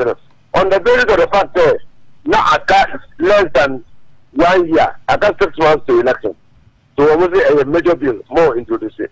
So you fail to see why the NPP is doing what they are doing. Number 2, the problem of the implementation of the senior high school policy is not legislation. It is resources. It's our government concentrating on where to get resources to be able to implement this policy. Government is now thinking of how to find those who come after him. So if the policy is good, why are you seeking to bind? It's a good policy. If the policy is good and you know it's good, why do you want to bind those who follow you? I don't want to say yes. And I think I want to create next government because the next government will definitely implement it. So why do you want to tie the next government hands? But it's just a useless waste of time. Because a principle of law says one parliament cannot bind another parliament. And this is how it is done. So who passes law? No, and the next one decides that law no don't change the law, don't amend the law. So why would you waste your time? And who can say in 2016, John Dramani Mahama and the parliament then passed a law making it impossible to change the 30% of government appointees at the district assembly. That was the first law he amended. That was the first law. That was the first law he amended. He should know that what he's doing is just useless. I'm convincing you say yet to me Sika Edia free HSS because only a ma or the other in the back and yes quantum school year on that and the Vizina oh yellow the Oba or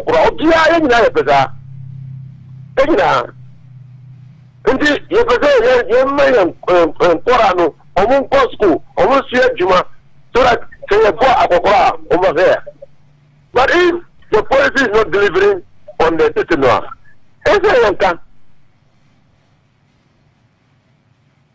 Big FM. Why KASA?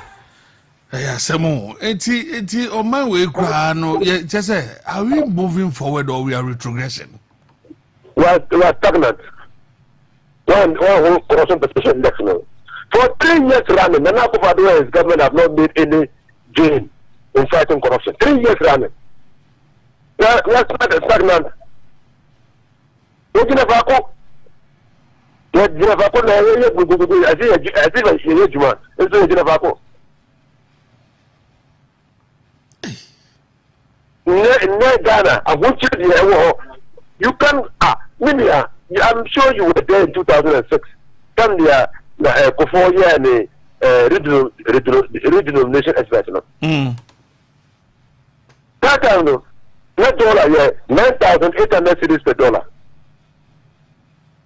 Now on 40 so every cedi no. Now dollar now became 98 pesos per dollar. Next, then they start paying us on the new currency. And next, dollar is 15 cedis, not 98 pesos. 15 to 16 cedis. You know what that means? So you are being put in a difficult position because your cedi is losing value by the day. Meanwhile, you are paid the same amount of money. When you are there, so who will seek every $20? I call Amononi, I told Nema. You can finish selling the product and not be able to get your original amount of money, your initial capital. So everything becomes slow. Big 96.7 FM. That's why we have the hardship. And then you see me consult the essential community. You said Milo, Adaka.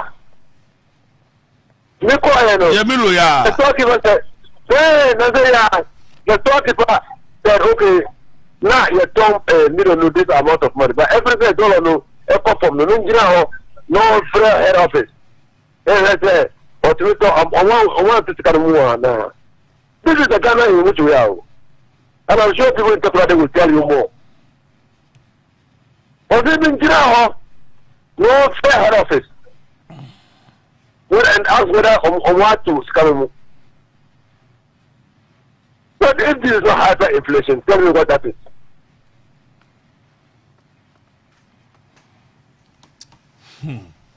Honorable, you know what's it.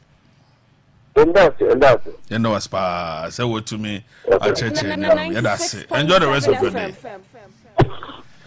All right, there was 27. Honorable News of Hussein, a former member of parliament for Tamale Central, was also a former minister for lands and natural resources, former minister of roads and transport. Edamnino Ekudi and Komo.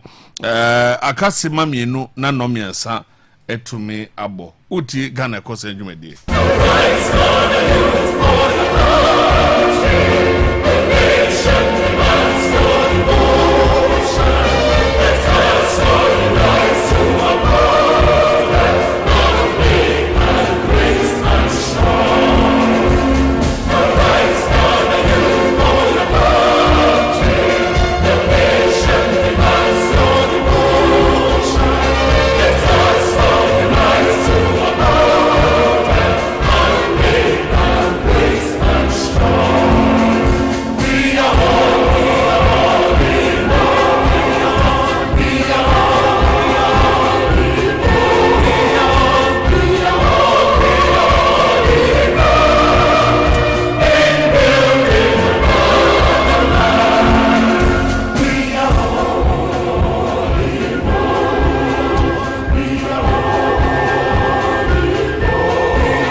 right, so na me sabo e bia na fe na do afidi ato amika say utie Big FM 96.7 na Ghana e ko sen dwumedie ya say akwa na anka bi so de na say no de anya kam anya kra nti no me ma hene osajefo amwetio for ye kan sa mwetia for penny ono so ne de ne sem so e de atoja over the weekend na muntie ya to sumi say anka mom aso man ochiman ya nwi ye nua no ho ne anka mom anya fia na sam tumia na to otraso hi na to na ya hyehyɛ sa ye kwa enye ye mutiti a ye ntumi nkyire enti sa se nka bomu de ehia uyo chinia ma achima asem ehia uyo chinia ma ochini asem ehia toto mu oto opronisi charity begins at home ukonya dwuma bi na uyo na unua bi hia mo a fa no na be dia se me fa no e be ka se ma fa chi for do fa no 96.7 based on FM merit uni pa ko no fa ko fa na dwum no so onya dwuma na o meboa nti me so nche mesa ta fa chi for na begua ye krum hia kasa. All right, you go to be na fe me ne Prince Emmanuel Clinic doctor indi enkomo. Doc, good afternoon. Good afternoon. About say Adam ne humabro na. Good. But you and so Bernard Juada. All right. Kron. Ma yenti Prince Emmanuel Clinic na mo de mai. Apo bu de wonsa. Enyagra. Me de enchia every Prince Emmanuel Clinic at the Big FM adwumayefo ene atiefo nyina. Ebusuafo said de bia ye ba ye ka no. Apomden de ehia yie. Ye kwa ye bai. Se nipadua no apomden papa enimu a wontumi nkɔ emma. Eno nti se eduru sabre ya na ewo se oma ofidie no eben wo yie pahopa.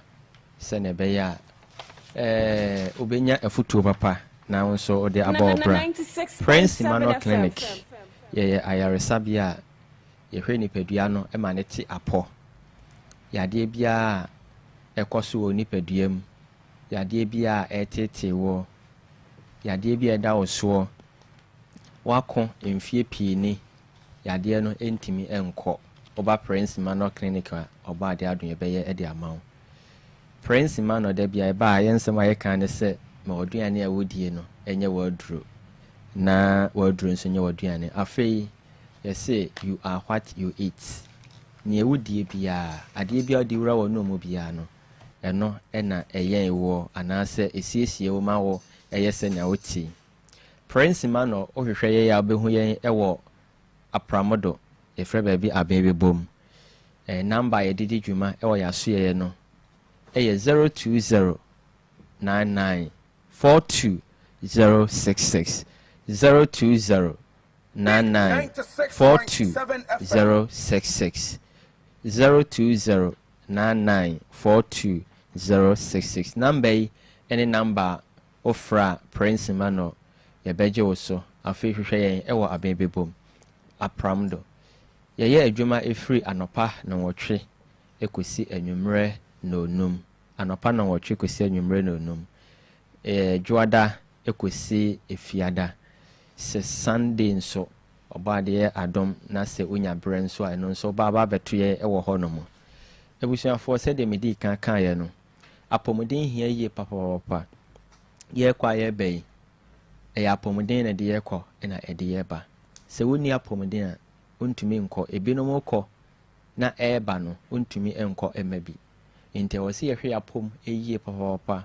ewo ye nuane adabia me ba me kasa de we si ye nuane a ye die ene lifestyle bi a ye live ye wo yare obi wo ho no ma se de dabia me ba me ka no ye friend non communicable disease sa yare no obi ntimi emfa emao se se machia obi wa mame infection ana se makoye bibi sei menya infection sa communicable disease no yare bi ho nso a entesa da bia yade ne da bia me ba me bebo so se esitre yade nye communicable disease entumi mfa ensai gise bia if awo mu genetics eno dey different na emom se if ye didie ne ye no mu de untumi mfa ema wo bi enti san yarewa no nso na da bia me ba me kase broni kase mu no ana sa wokọ ayaresa bia ma ye friend chronic disease kwankro yade se de agyanom de etoso tebusua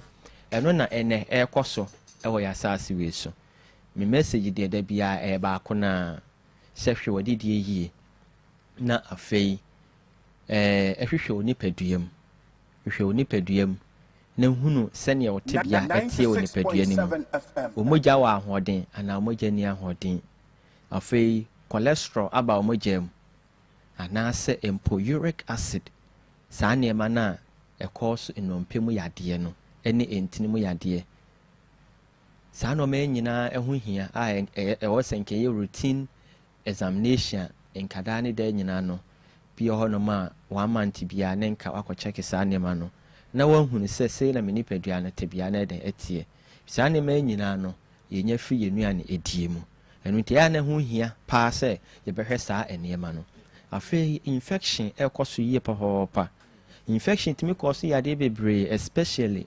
syphilis na gonorrhea ekoso problems pa enso enne eno na ekoso yie pa tretre enti ewo se ye hwe hu su ye prince man no ye infection ho adwuma afei ye esikyere yade akoma yade ye na ye wo bp high bp hypertension ameka ho asem no se wo bp ebia wo da eduro so wanu maduro ache bra prince man no na oba ade adom ye hwe ma se ye cholesterol na haw na nsan wo hu titriti ewo bonu nipaduam saa symptoms no enye poor circulation ebetum abase entini nimu se moja na adam anase srade boni bi na ada baabi ni nyina timi ekos saa eniema no afei se okotodwe yade abam wa aposo honho no anase pains na wo femu a to anamobra prince mano clinic na ni nyina yenhwe emaw na nse otumu se wani so echi no enye saa na naka ne tie afei sleeplessness ontumi enda ni nyina oba prince man e behwe ne yahunu ne ekọ saa eniema no because yade de symptoms ne dọọso enu nti oba na o complain o symptoms na ne yahu ya report ya haw enu nti prince man ya ho de ma ya bia ya pro eda ho no so yade bia ekọ so nipadua mu no bo modern na bra ne nhwe ma ya yusu nuro nyina ya natural medicine food supplement any herbs na ya de ya adwuma o prince man no da bia me ba me ka white powder ho asem me ka juice ho asem enura e boost immune system na afei esan e cleanse your body organs no all body organs ni nyina no se wonum juice ni bia e kọ body organs ni because e kọ moja ni straight ade bia e kọ moja ni straight bia nso no e wo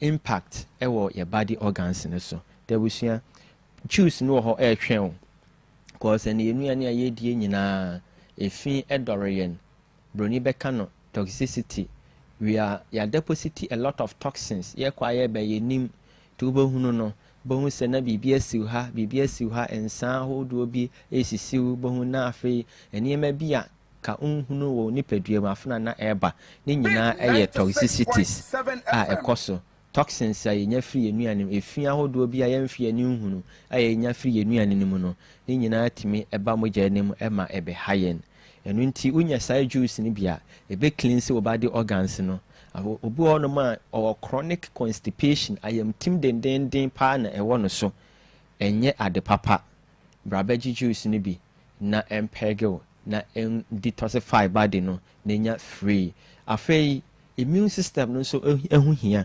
nyankopon nim die mu no ne na body mu no obo bibi e friend immune cells ema ya body na eno na ekuntia enyarewa moawa ene enyare ahodo pia ni kwansenka eba ye nipadua ni mu eno nti ye wo test bi ayeye ayefe no full blood count and as a complete blood count ye saa nema na yebehu immune cells no said na hoodin esitie na se wo infection bi dia ehuma opapa se was because infections no fight against immune systems no especially any hepatitis B ɛho hia paa sɛ yɛbɛnya white powder ne bi na yɛawisu ɛfisɛ daa ne daa nyinaa no immune cells no ɛne hepatitis B virus no ɛkɔ dendenden yɛne a yɛwɔ HIV virus no nso ne mu nso mu hia white powder ne bi sɛ ne bɛyɛ boost immune cells no na ako atia saa yarewa ama no afei infection ahodoɔ bebree bi te sɛ ulcer mmoawa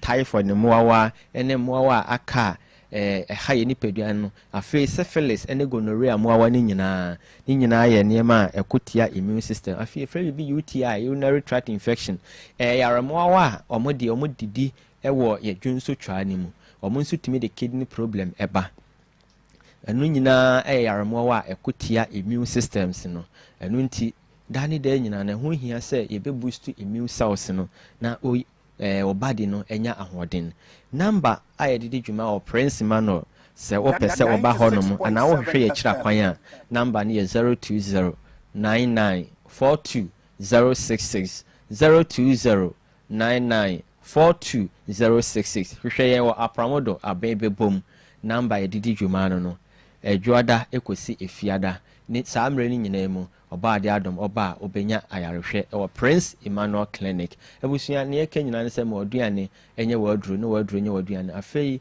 ɛnnɛ yɛhunu sɛ cancer ɛkɔ so abusua ne nyinaa ɛyɛ diet ɛnɛ cancer ɛkɔ so titiri liver cancer ɛkɔ so yie papawapa liver cancer ɛkɔ so ɛwɔ yɛ man mu ne nyinaa yɛ nuane ɛne anono ne a ɛnnɛ ɛbu so ɛwɔ market a yɛnom timisro me tufu sɛ hwɛ ho yie wɔ deɛ wudie ɛne deɛ wonom nso ɛho yie afei bɔmɔden sɛ wonam hɔ nom nso a sɛ de bia meka no wobɛhwehwɛ onipadua ne mu o health status wokɔ a wɔba no ka ɔyare no ba ya na akyɛw prɛko pɛ yare nso ɛba nso deɛ a wɔno no wɔni formula baabi a obetumi de wayɛ dɛ afa yadeɛ de nipa nso ekyini yadeɛ de ɛka na bɛfie dabusua hwɛ ho so yie sɛ de meka no cancer aba kane na yɛ breast cancer ɛna na yɛ ka ho asɛm paa na pɛyɛ work ni mu no liver cancer nso kɔ so yie papa wobɛka sɛ bia hepatitis B ɛna ɛkɔ so nyɛ hepatitis B nko ana a lady into saa nneɛma no daabi ɛnɛ yɛnuane die anadwode die sɔkyen processed foods a yɛdie chemical drinks a yɛnom ne nyinaa etumi ɛkɔ saa nneɛma no because aduane bi abedi bia aduro bia no pass through your liver efɛn first pass effect pass through your liver no ɛwɔ adwuma kɛse a wɔyɛ liver no na produce bi efɛn no bile acid nti sɛ wodi anwa bebrebe a wo ma liver no nso ho kyerɛ no cause saa gallbladder ɛwɔ hɔ no mo efɛn no bɔnwoma no bɔnwoma ɛwɔ hɔ no mo bɔnwoma no gyina mu no liver no na produce saa nneɛma no nyinaa nti sɛ woyɛ obi a wopɛ anwa nuane a hu sɛ wo ma liver no nso yɛ adwuma yie papapapa ɛno nti yɛ mmɔden sɛ yɛbɛhwɛ ɛho so yie na aboa yɛn sɛ na ɛbɛyɛ a yɛnya liver problem cause liver nso bɛka yɛ adwuma ho wɔ man wei mu di a ɛne na asɛm ɛda yɛ so dabusua let food be your medicine ma aduane bi a wodie biara no ma adeɛ bi a ɔde wura wɔ no mu biara no ɛnyɛ aduro hwɛ no yie because obi amagye ɛmfa nwura wɔ no mu ɛyɛ woa na ɔde bɛwura wɔ no mu ɛno nti sɛ yadeɛ no nso ɔba a na kyerɛ sɛ waa na ɔyɛ den wɔde yadeɛ no ɛden ama wɔ ho ɛno nti ɛwɔ sɛ yɛhwɛ yɛn ho so ɛyie ɛwɔ yareɛ no mu afei sɛ dɛdɛ bi a meka no yadeɛ bi a ɛkɔ so wohu nsesaeɛ ɛwɔ nipadua no mu nyɛ yareɛ deɛ dɔɔso nyɛ ne nyinaa na mɛtumi abobɔ so wɔ ha sɛ wohu nsesaeɛ bi wɔ nipadua no mu a to anama ɔbra prince ma no ne yɛhwɛ ma wo ɛmaa no yɛne a yɛwɔ nsabuo mu ɔhaw sɛ menstrual pain anaasɛ yɛ menses no na ɛma yie ɛnyɛ saa na body na ɛteɛ yɛfrɛ bi hormonal imbalance nneɛma pii tumi kɔɔ so ɛwɔ mmaa no nipadua no mu ɛno nti na fibroid ɛtumi fifiri mu ne nyinaa yɛ hormonal imbalance yɛfrɛ biribi polycystic ovarian syndrome ne nyinaa yɛ hormonal imbalance ne nyinaa oba prince manual yɛbɛma afutuo afa wo diet because yɛde diet nso control hormones ɛwɔ nipadua mu number no ɛyɛ 02099420066 02099420066 hwehwɛ wɔ abebe bom yɛwɔ apramodo abebe bom apramodo white powder ne wɔ hɔ ɛtwɛn ɛwɔ sɛ nkasa aduro wei da bia wɔ sɛ yɛnum bi because sɛdeɛ aduro wei yɛ adwuma no ɛyɛ adwuma firi ntini mu mogya mu all body organs ɛyɛ adwuma ɛwɔ so cause ewura mogya ne mu a ɛkɔ all body organs ɛno ɛyi efi efiri body ne mu ɛdɛ na me bɔ ho adanse wɔ ha yie paa boɔ no ma ɔbɛda asɔre no ofili week wɔnyɛ adwuma biara nanso ne body no ofili week ne nyinaa ɛyɛ tebea bɔne a ɛne nsesanyɛ bɔne a ɛne kwan sɛ ɛkɔ so wɔ body ne mu ɛkyerɛ biribi sɛ yadeɛ aba onipadua mu wosɔre ne ɔno mu yɛ wo nwonwonwo a boɔ no ma na ɛnum yɛ no nwono ofili sɛ yɛ malaria nkwa na typhoid ɛnyɛ no nko na ɛde saa nneɛma ne ba ɔba prince ma no a yɛbɛhwɛ saa nneɛma ne nyinaa egyina nneɛma bi a o lifestyle bi a o live sɛ yɛ wɔdidie nneɛma a wɔnom kɔ body ne mu ebi kura na wɔn ne di ntɛm na bia na dwodidie na yɛ o lifestyle ne nyinaa no ɔba yɛbɛtuufo yɛyɛ dietary counseling ɛwɔ prince ma no dietary counseling ɛfoto a ɛfa o lifestyle ɛno nti sɛ ɔba na ɔsesa o lifestyle ne deɛ a ɔba de adom nneɛma bebree hɔ nom a wobɛhu changes ɛwɔ body ne mu prince ma no number ɛyɛ 02099420066 02099420066 afei prostate enlargement dwonso mu yade a ɛkɔ so yɛne ahyɛ rubber anaa catheter yɛ papa no mpanimfoɔ ayɛ ahyɛ ɔmo rubber anaa catheter sɛ wompɛ sɛ wobɛkɔ saa tebea no mu a wonso bɔ mmɔden sɛ wobɛbɔ prostate no wɔban woba prince ma no a yɛbɛhwɛ ama wo ne yɛ directive nnuane a wodi a prostate no bɛnya ahoɔden sɛ wowɔ yadeɛ no bi prostate yadeɛ no bi a yɛbɛma wɔ nnura ɛbɛtu prostate no ase afei wonni bi nso a from 40s ɛde kɔ no busua saa nneɛma wei nyinaa no dodoɔ na ɛyɛ yɛ lifestyle sɛdeɛ making yɛ lifestyle yɛ ɛna kɔtwetwe saa nneɛma wei nyinaa de ba ɔba prince manual clinic a yɛbɛboa wo na yɛsiesie wo lifestyle no yɛde wafa dietary counseling ɛne lifestyle counseling mu na yɛaboa wo ɛwɔ ɛhɔ no mu ɛno nti prince manual yɛwɔ nneɛma bebree a time no nti yɛntumi ɛnka ho asɛm wɔ ha gye sɛ wɔba asoɛyɛ hɔ wɔba asoɛyɛ hɔ no mu a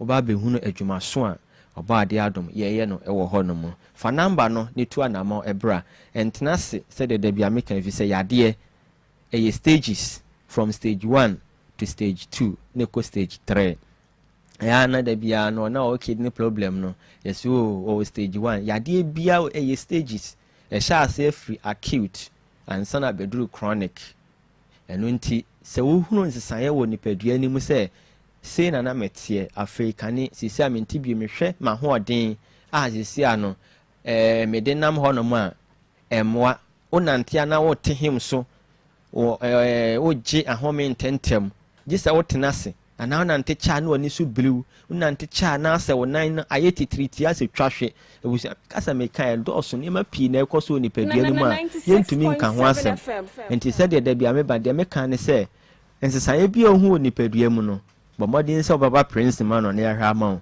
na woanhwɛ a dako anadwo bi o ɛna na obi ɛnyare a ɔkɔdaeɛ saa anadwo naa ɛna ɔde ɔkɔɔyɛ na wɔnim sɛ ne yadeɛ a ahyɛ aseɛ no de ne bɛkɔ ntɛm ɛno nti tu anamɔ bra prince ma no na yɛnhwɛ bɛkɔmplain o problem no na yɛnhwɛ mmoa a yɛbɛtumi de aboa wo me brɛ no ayɛ brɛ number no yɛ 02099420066 02099420066 hwehwɛ yɛn ɛwɔ aban bɛbom apramodo. Let food be your medicine and medicine be your food. Shalom. Akra. That's it.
Alright, so 21 minutes after the hour of 3, Uti Prince Emmanuel Clinic Enka one more ewo apremudo abembobo behind Zen filling station.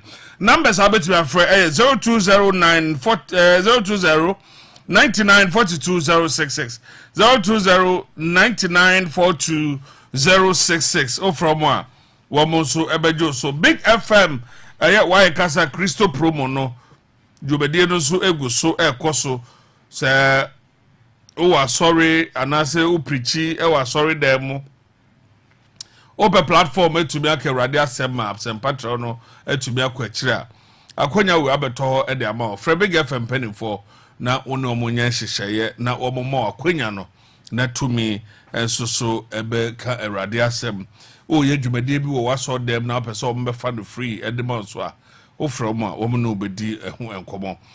Number is 0505 294254 0505 294254. Wo from one and no so woman no be din komo. I'm a fine enterprise FC. I have freight gas pipes a hold warning in a will be a one as say.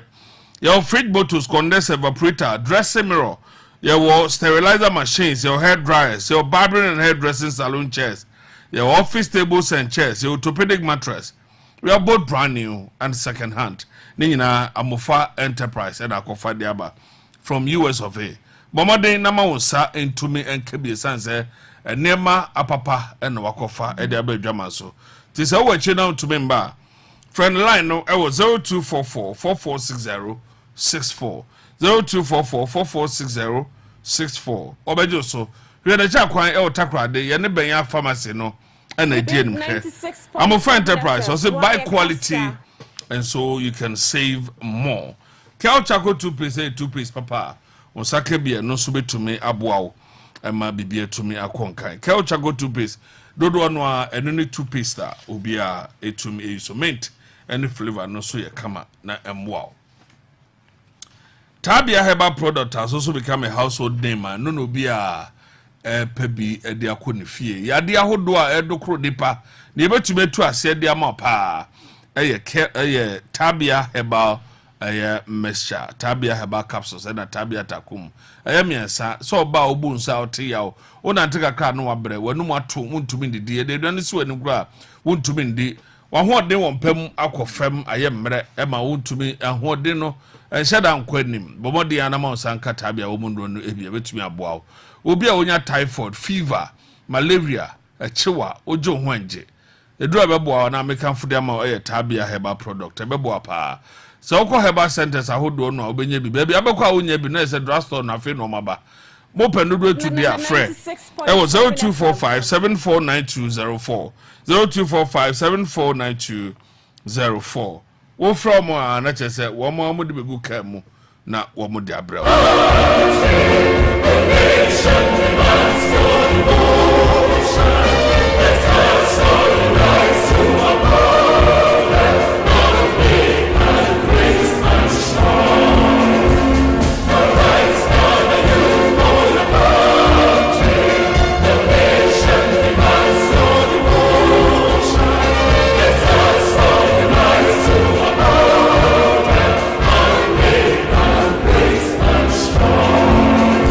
We are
And my making kind messages. We say thank you for fantastic show, man. Nana, my sister completed her national service when she was searching for a job. The man was collecting an amount of 13,000 Ghana cedi. She managed to pay an amount of 9,000 cedis. She didn't even get a job. She struggled a lot in life. She decided to open a small container.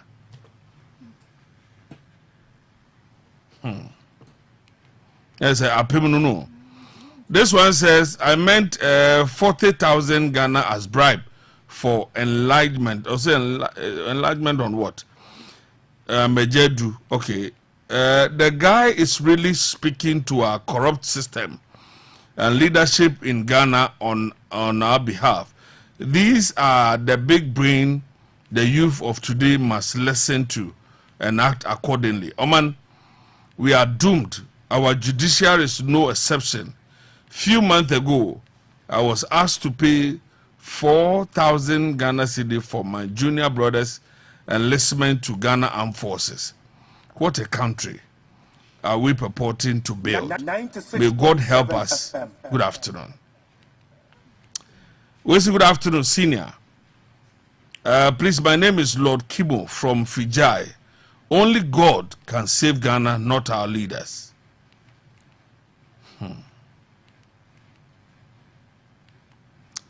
My name is Isaac Friaku at Discove in the Hunter West constituency. Please, I'm totally down this afternoon for the audio. Ghana have mercy upon us. Honorable Isaac Friaku sends it this one.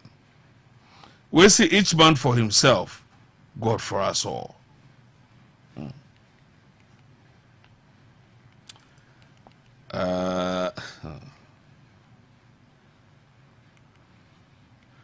All right.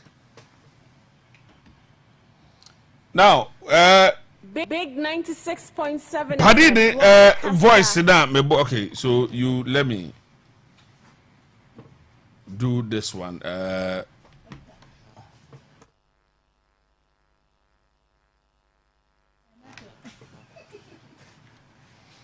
All right. Babenya call I'll do the last part and then we'll continue. Dr. Jonathan Asantochri, a podcast analyst and a senior lecturer at UCC, that is University of Cape Coast. And now Yendin Komokakra. Doc, a very good afternoon. Good afternoon, man. Now, upon to saying, you are doing your papa. Memoha emo akwaba do ba big FM so ewo takrade western region na yankwa nyina ye bienu pe ene de ye nko ye wie pe na je se me bie me phone lines no e de ato I have 10 or 15 minutes masha bia meye na fi ye din komo the issue na quite say me name the problem with WAEC and the government as we speak now. With the huge sums of amount and our debt at now 90 million Ghana cedi. I don't know how, but with all the pressure on us, meaning how I to me execute Saskawi. And one problem on it on as to whether when are we even writing the exams we yet to know. And they needing kind. Near Tosumi no is it National Investigation Bureau or Bureau of NIB or BNI or whatever. Some reports no the buy on who becomes the running mate of Dr. Mamadou Baumia. Now, a dear beto Napo, which is Batu Poku Prempe, Yera ya said Duchum, and then Yera Poku Nina Frida Frimo Pare, Eslo Usu, and then the last one, which is Natoshi Ado. Now, some groups were projected Napo. And it tops all. But what here Yansema ye nyana telling us Baumiana de Kaunwa and go bay obifu fra one more so party the project say or Famano and on also ne Diana or Peno. The party don't also support it. So the question is there be a question be say Danado Danko Akufo and a J Kufo Omina freely and no be adding running mates by. So the MPP as a party, no nobody come out. Obviously, but elsewhere, no, they couldn't say, and this lady comes over to me at Tuamobo. Now at their own time, now come to Omudiaba. When John Dramani Mahama after Omutom primary school, pressure the MPP gave to him. Say on fan running mate Timra, no opposition, on to me in running mate, and they call back at the other day, no to me in running mate, or no opposition. Now the party in power. Obisama, soon, ending of this month. And they would say, I say, Adiano, your Boba Kukradia, a baby so. And no yet discussion on it own El Honum. Now, what we really want to find out, say, the NIB so this report to know about what is also their interest. My chair, it's here for Navy, and I'm chair also. Look my power, did you have Ghana, my and I came and be a mamu. Educational front, so statistics are that's the fiscal service, they are the trigger. So, with all our interventions through government, in the name of free initiatives, our education, the growth is negative 4 point something, very as a 0.7 as a 0.6 a mobile. Now, I was asking myself, where are they? Young is negative. I didn't see a young group. And young group into 96.7 FM. I was saying to me negative and ye. So, interventions and I am. Now, it tells you that, for example, we have always had misplaced priority. Lanka Abami saying, Anna, why over the period. I want to do something for sure. Yeah. Also, propaganda won't say, release a certain one natural fact. We haven't done so. So, you see, the way I reduce our education to a podcast football. And that is the result that we are seeing. Many a time, over brain, I can say, PSHS ought to be reviewed, PSHS review, 5 years, 6 years, 7 years on. There's nothing like a revision. We are working on the change of government. Now there's some question for calling because, no, there's a kind of thing. We say, now, can say, Ebano. Meanwhile, you've not even done any review. You want a bill that would tie the hands of any government from touching it whichever way. I am saying, you Timishamra, you two embrago. Process how the first Shamra, the same process. Number first one, my question, the two embranego. Which is a net. It is not about just wake. It is about the fact that we have been paying lip service. Look, when you come to the university, at least the main way, nobody say, and if I don't want, or by university, that costs by far available accommodation. Now, what that means that they are putting pressure on available lecture centers, academic facilities, to the extent to say they will begin to deteriorate. And over the years, government have come. Investment accommodation 96.7 FM. Then the other thing too is that see an operation if you invest ECG put to you or more Kenya other their own because I buy what they didn't say but your utility bills at the amount you could for you don't pay over the years. This is what has been happening. And to the end of the day, once we have educational opportunities, what comfort work, I also say so many years ago, and they say our negative growth. But how did we get here? How come our current government has not been so prudent, and the president is so intransigent, very not amenable to any kind of change, any kind of intelligence of years? You understand? You don't have the opportunity of interrogating data on the field for you to see the extent or the impact of the policies that they go across. You need to interrogate data. Things of that nature should be scientifically driven.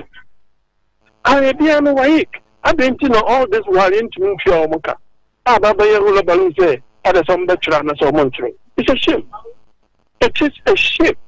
Now, we went to the Mufen Keke. We would have for you.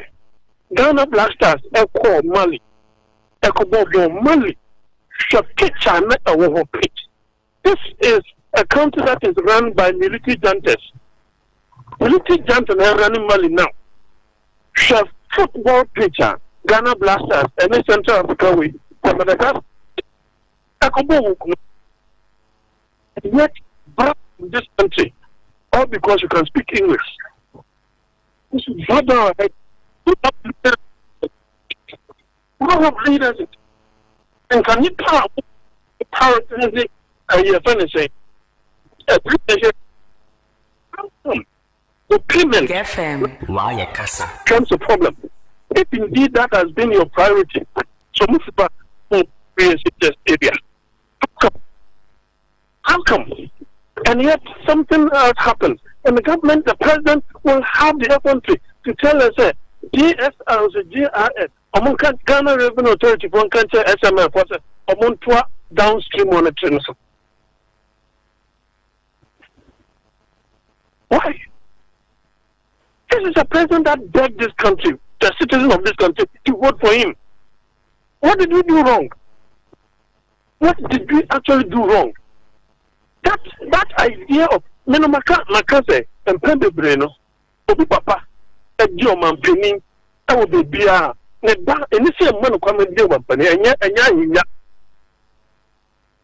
Yakunya, and you jump on Papa and Manu, or more qualified, sir, on the Quatina. That idea, that feeling of entitlement is what has created this problem for all of us through the mind of the president. With all this brouhaha surrounding SMF, even the MPA CEO, Dr. Mustafa Hamid, had cause to say, it is duplicitous. And yet you are more Masakwa it is to say, or you be or you're superior or you're closer to the president. And then yes, Hakunyano. And therefore, man, Penino, so you see, at the end of the day, you can never convince me, sir, the president doesn't know how the SML deal was cooked.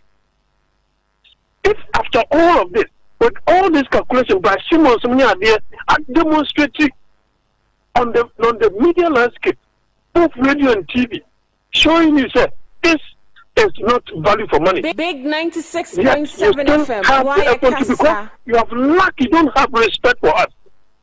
As those who gave you the authority. An ancient philosopher, an ancient scholar, a poet by name Philemon once wrote, if you want to tell the character of a man, give him power. Give him power. And there was a woman say, near 1 year in a panel, and yes, woman to me and Odo, and yes, woman to me. Only 2 million people could have been a pack. But 2 million among one in real character. That is the kind of president we are facing now. That is the kind of president we are facing now. And all of this, I keep saying, sir. But baby, I meant to say, dog, baby, I meant to say, time I know your corner, your school be your cubino. What we normally do is say, sir, a canna bind so wafano. Not least. And yes, so grandma may babble more than our papa no near the babble more than no my dome tried the amount. And that binds so funny na. And so won't ya. It is a own new source of funding, never be a business canal. Why do you say you will ya? Oh, my, I don't have a program, I have registration of them. But in terms of, say, why you can organize, you'll be vigilators. I'm marking now. I'm not examiners. They have to commute to the transportation logistics. Only the period has only been. I don't know how you Don't Jay, man, I'll line it to see. Hello. Jay, man, I'll line names in Tracy. Yeah. Every day and twaso. Eti a cano abedoso. Yes. A cano abedoso. And we are using propaganda to run the economy. It's not going to help anybody. Eti dog who say o metu trace kai. Ansa na bia because me na meti su kra say wan nya exams no kra ye ntumi twro ne ade. Because na Big 96.7 FM. 1. 2, you create conflict for everybody, examiners or invigilators, or we will be a plan in the BBA. What I say, and that's also what the answer say. Yeah, I'm one trying to what's a rap debate a tickle. And you know, you're just creating problems for the children. And you will be and combine the Sikapa question.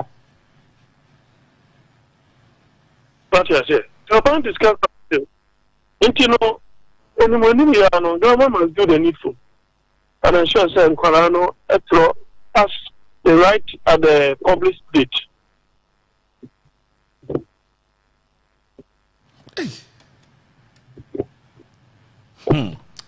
Now, if I not to na share the running mate issue and the pools are, and I say the researcher on the buy from the NIB indicating say Napo the right choice. Now we no say energy sector no and there many challenges near then no to be affecting Napo.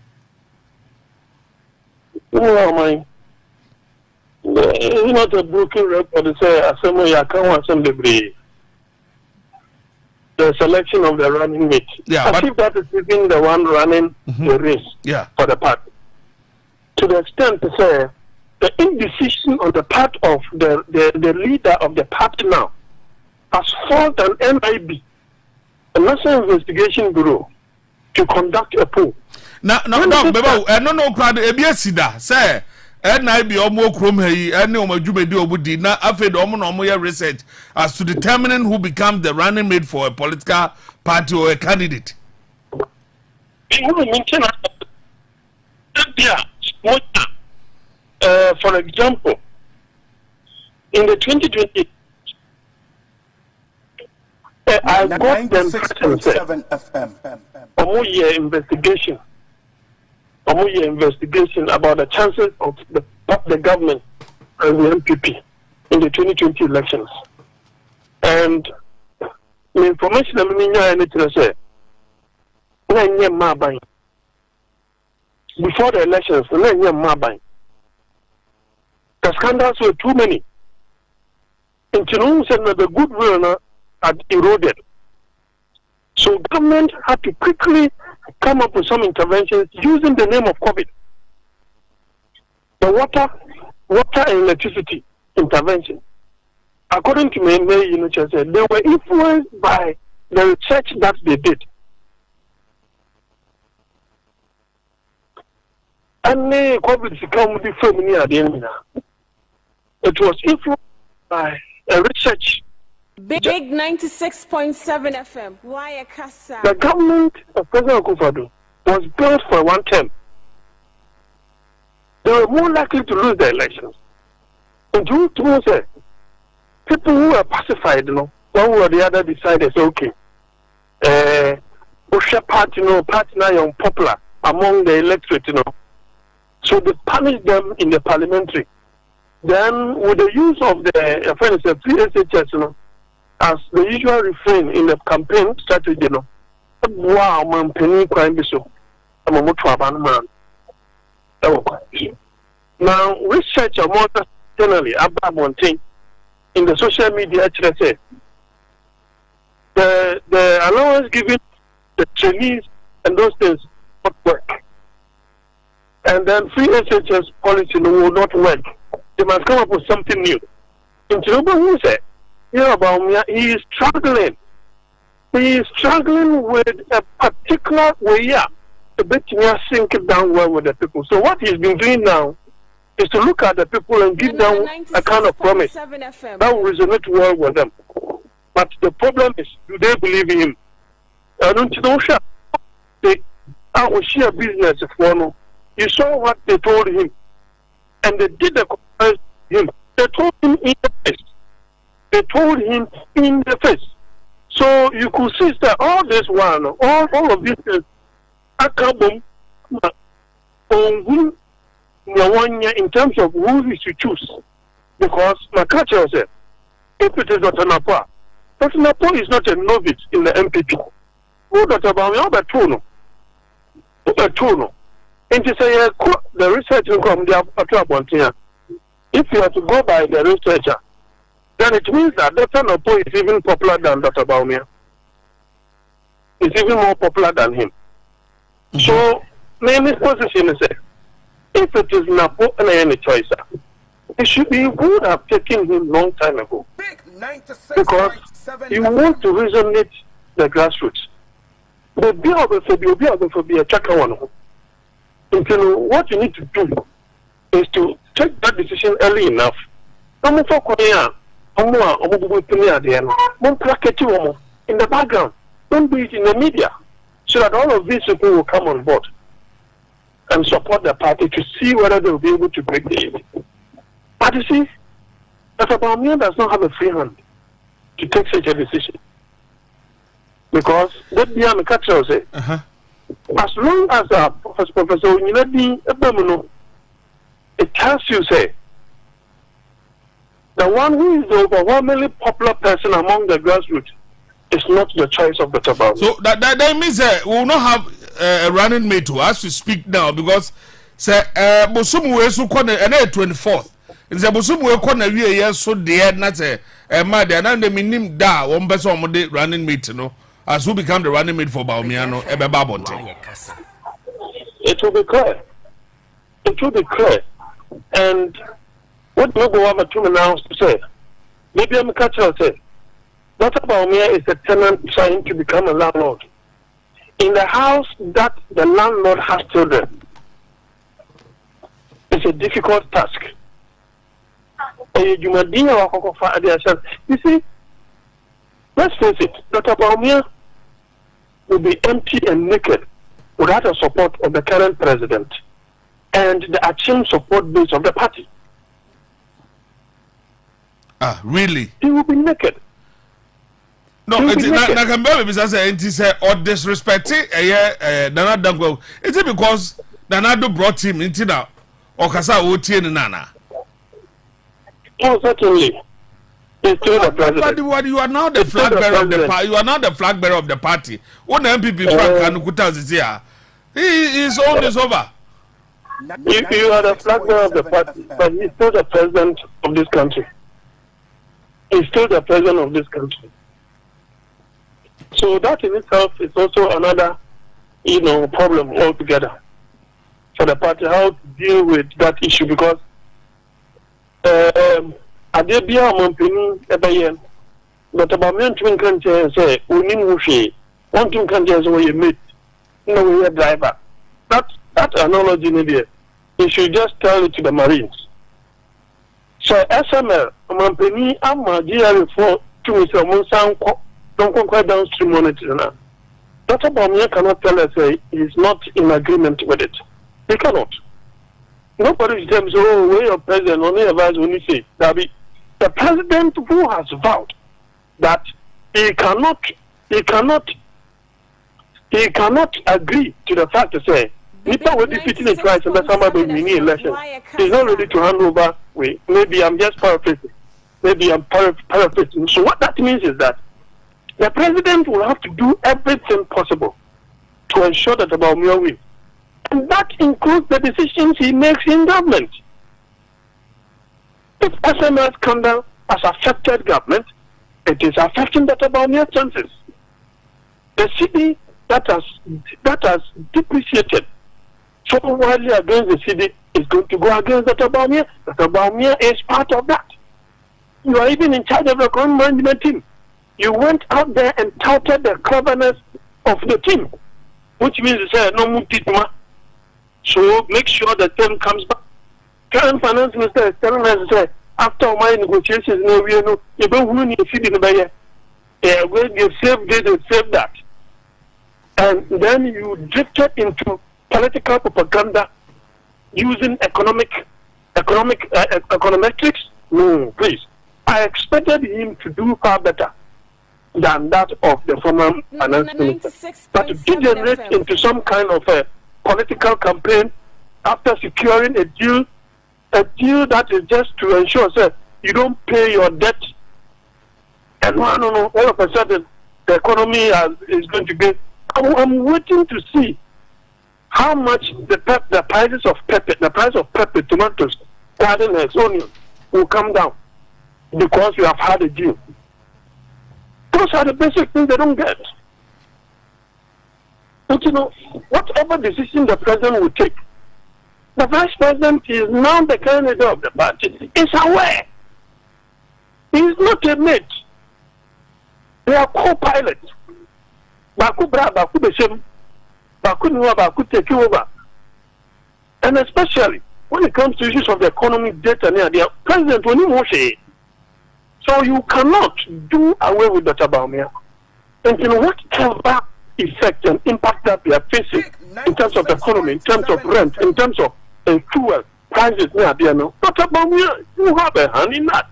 Global Info Analytics report on the buyer the last time, MHS said Ghana for 60% about me for the economy as it finds itself. So how are you going to get out of this? That's the reality. No, you don't understand. Well, that is the reality. That is the reality, my brother.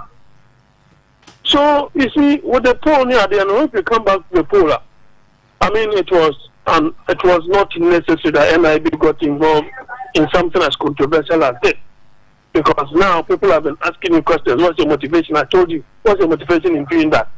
Is it to favor a particular, candidate that is only the Abu media the other day? And I say, indeed.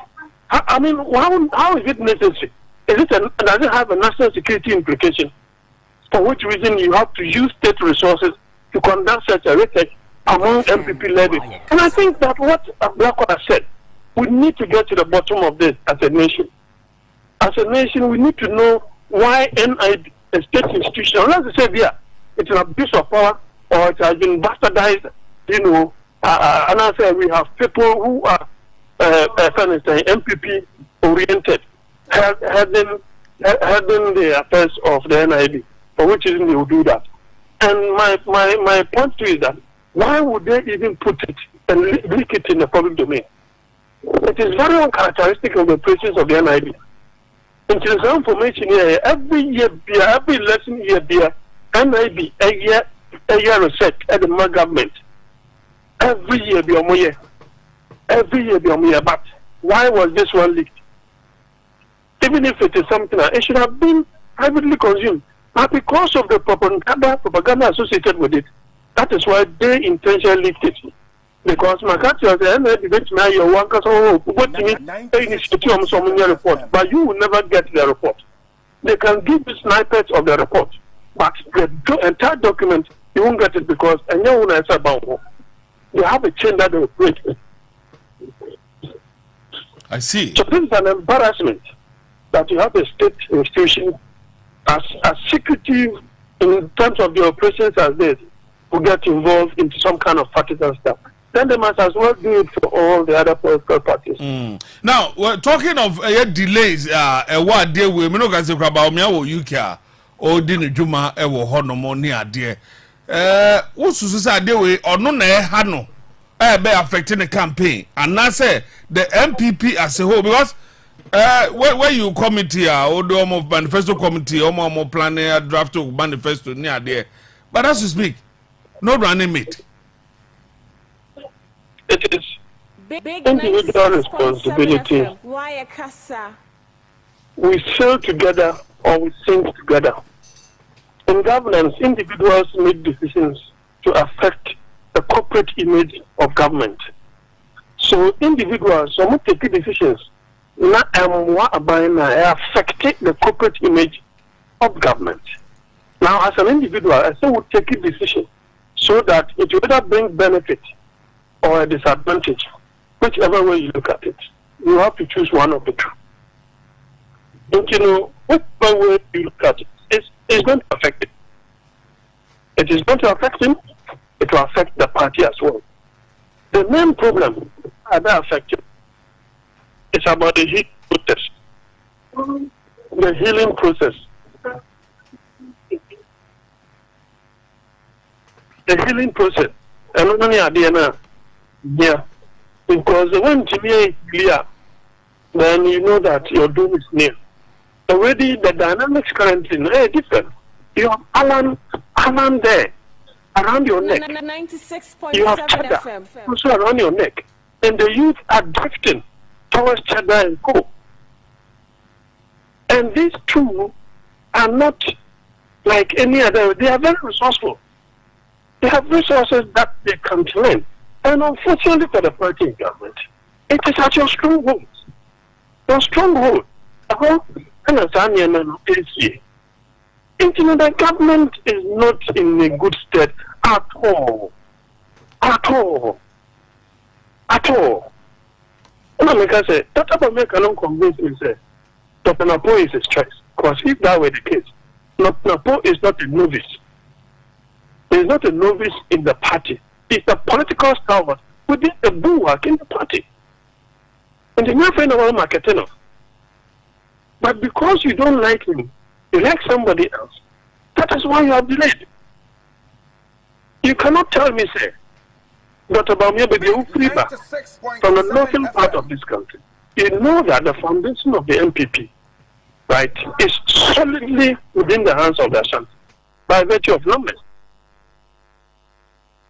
Your continuous delay is creating division within the Ashanti region itself. Because day in, day out, in the Pafufro,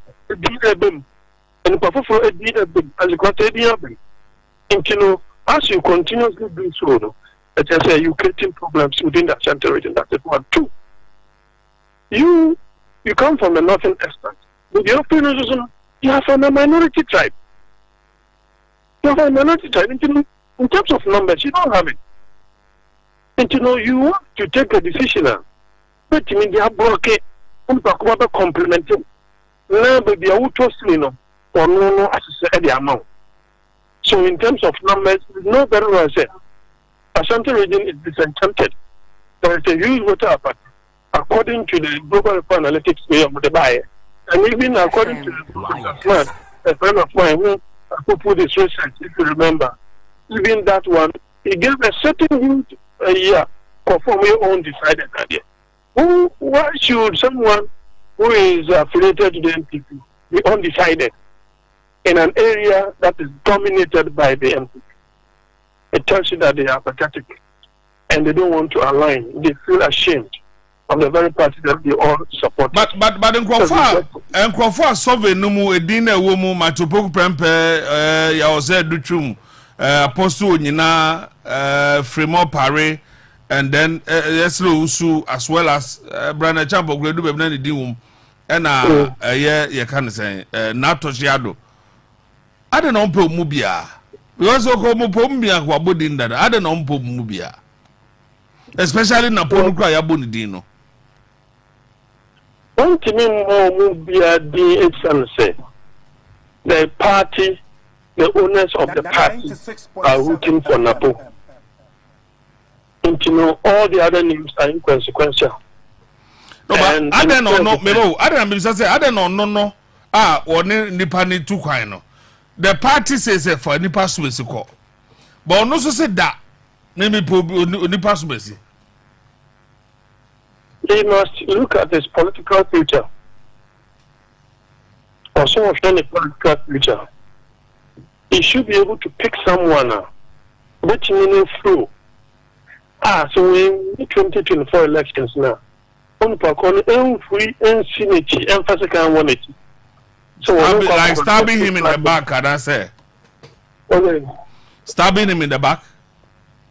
Yes, by contesting against him. You see, by that time, the president will not be in office. The powers of the Gabi, the Foriates, the DA2s would have won. But Sabamia would just be a leader in opposition. And I tell you what, the real owners of the party will come up when they are in opposition. You don't have the coercive powers of the state again at your disposal.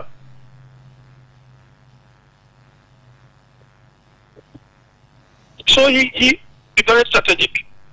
It's the decision that.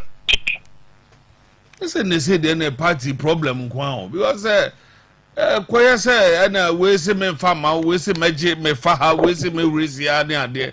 Until now, we are still struggling on who becomes a running mate for Baumia. You got to grow a habum mefane.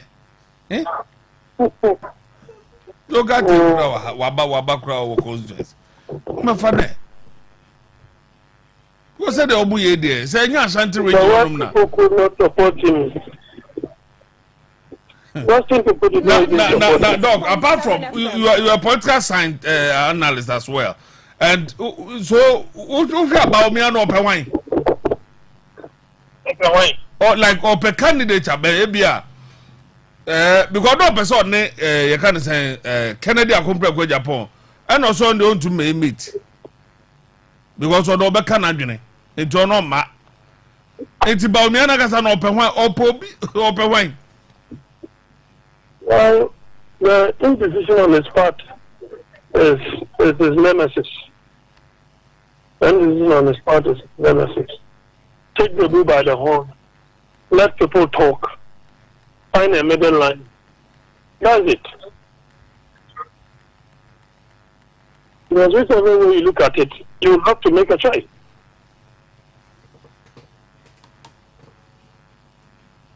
Yeah, some and I didn't so the end your bar. Because Fremont Paris when you what is your experience? Oh, no, maybe I do ya nibra bri mammy. No, 90 credit say. No. No, I mean, say, to me. And I'll be crazy and open up Omani MPP ni former MP Bako Kasa. Also, we have said their level that could do not. They say, I saw Bona Pudia. I do chum go for so hopes were high. It's almost so cry a dead them.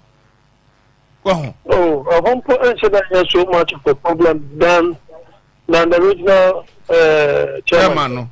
Me don't say about me or you can know. Because that's when he is an avowed supporter of the Tabami. And to know, no same crop of peace, Kamukobana Podia, it is a mass nature. They say against me. That's what I say. Can I put no over? I mean, some for crime is to add entrance and city into Muslim. After all, you all belong to the same tradition. But so would delay now the content as well. A good time or movie in a good condition to solve that problem. What do you think was that? Politically, are they will hear delay and strategic? Oh, I don't see the strategy behind this. A delay, it is just also confusion and more try some bad already. A delay. You have just 6 months. You are going to the end of June. You start July. So, what time again? Why are you waiting?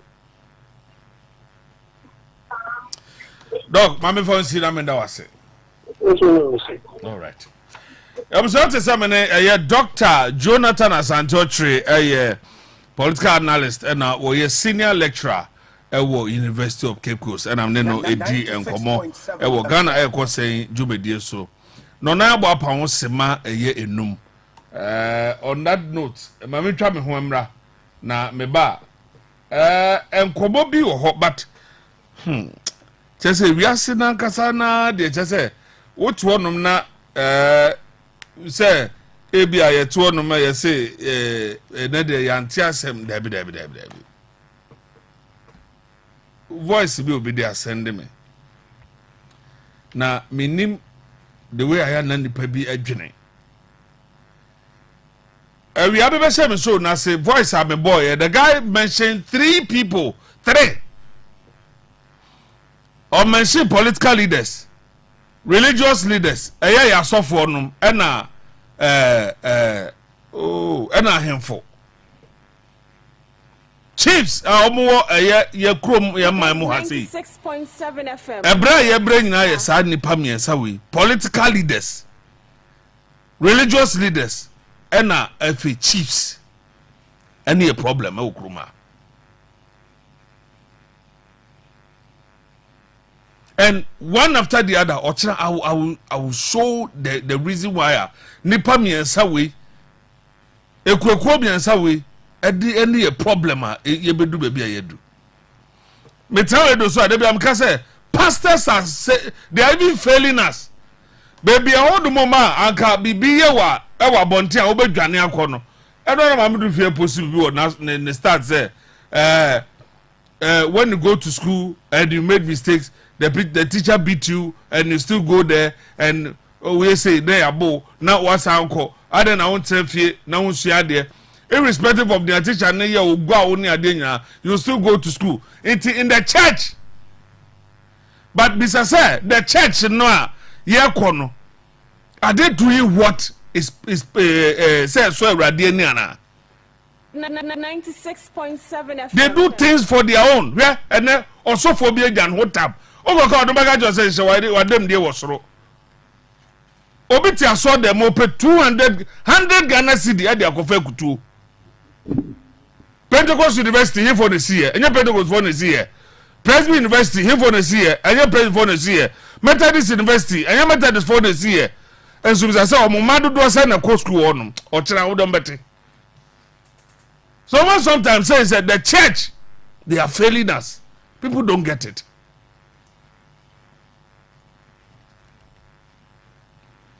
The church they are failing us.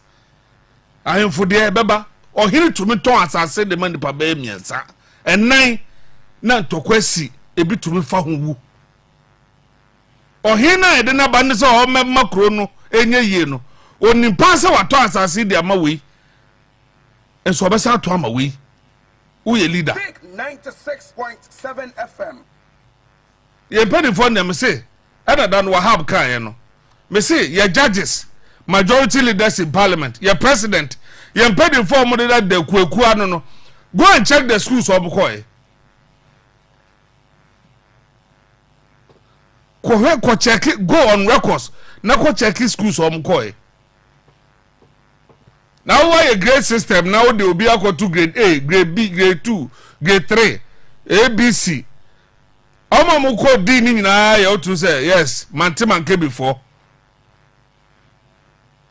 when on the bank was high hono no tidano people were saying it obi anya grade 35 when ya Pope Jones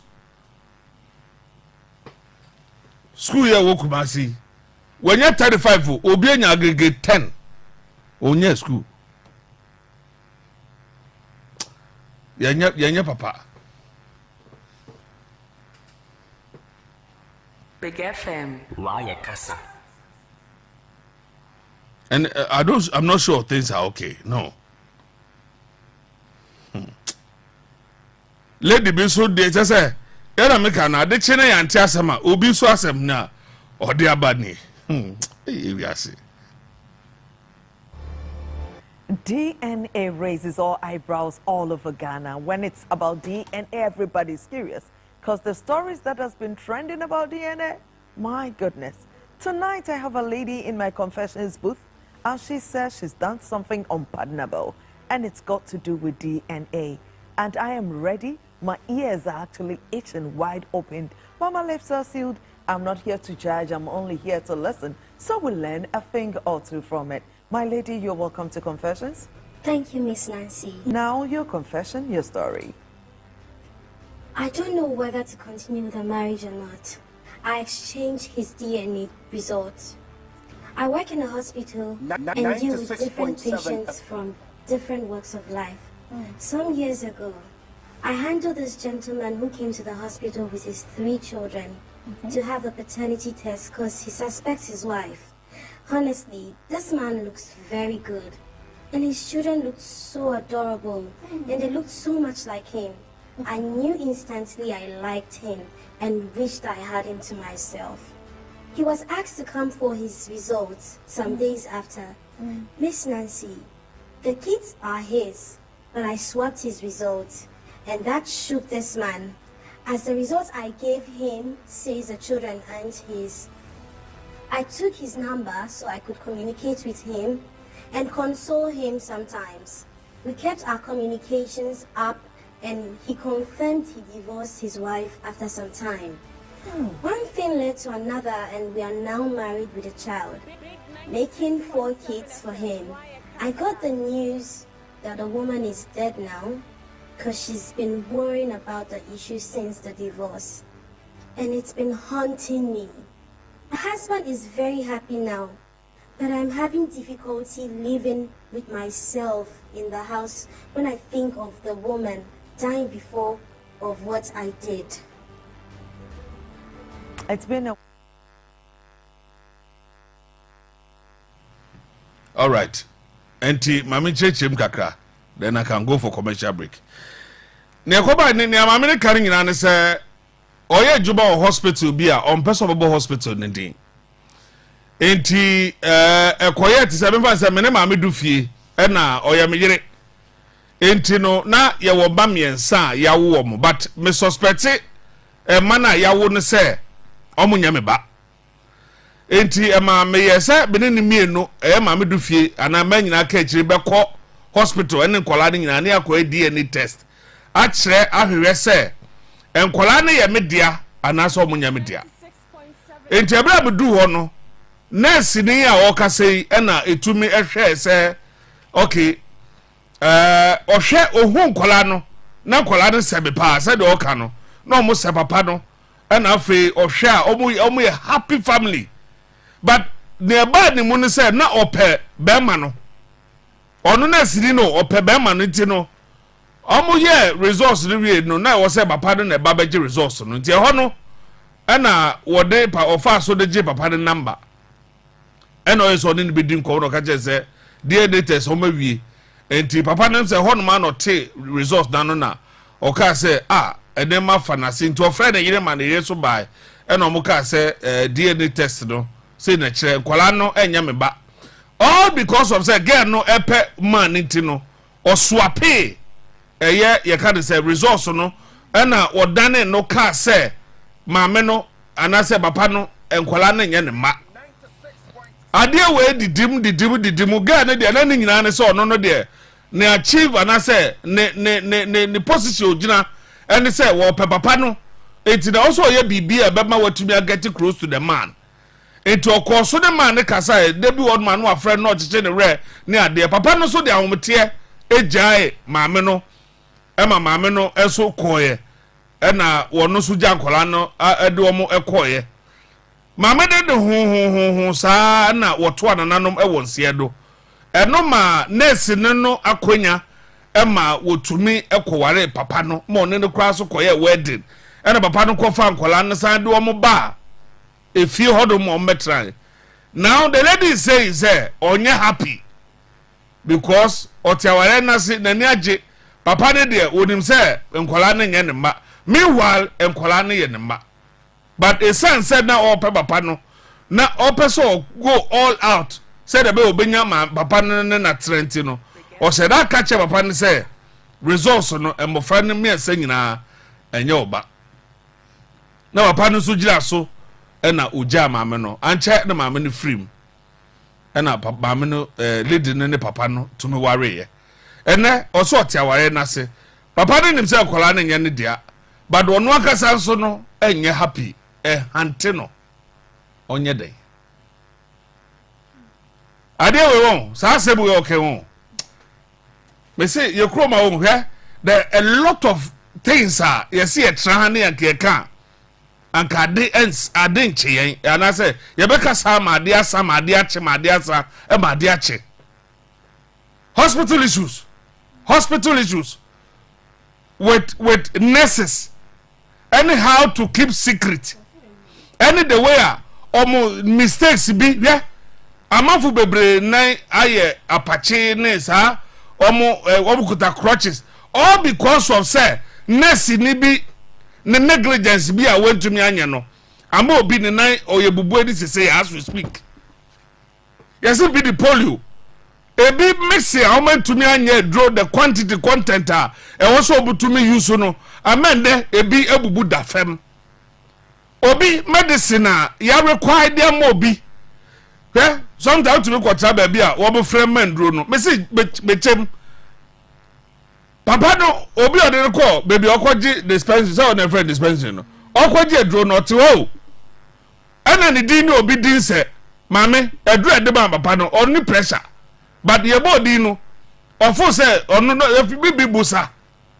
eto ti musa na no so koy akwaje dro no waje kwawi odeko so it was doctor bi osia no na o say o be better ma che na de be na doctor da say nkomo e na ode che na o hu say ya de ha papa no enye no medication om de ama no me wa akwaje obi edro ekono maku so there are some things at the hospital Jack.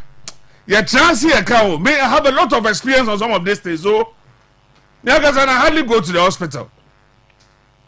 Because there are some, would you grown?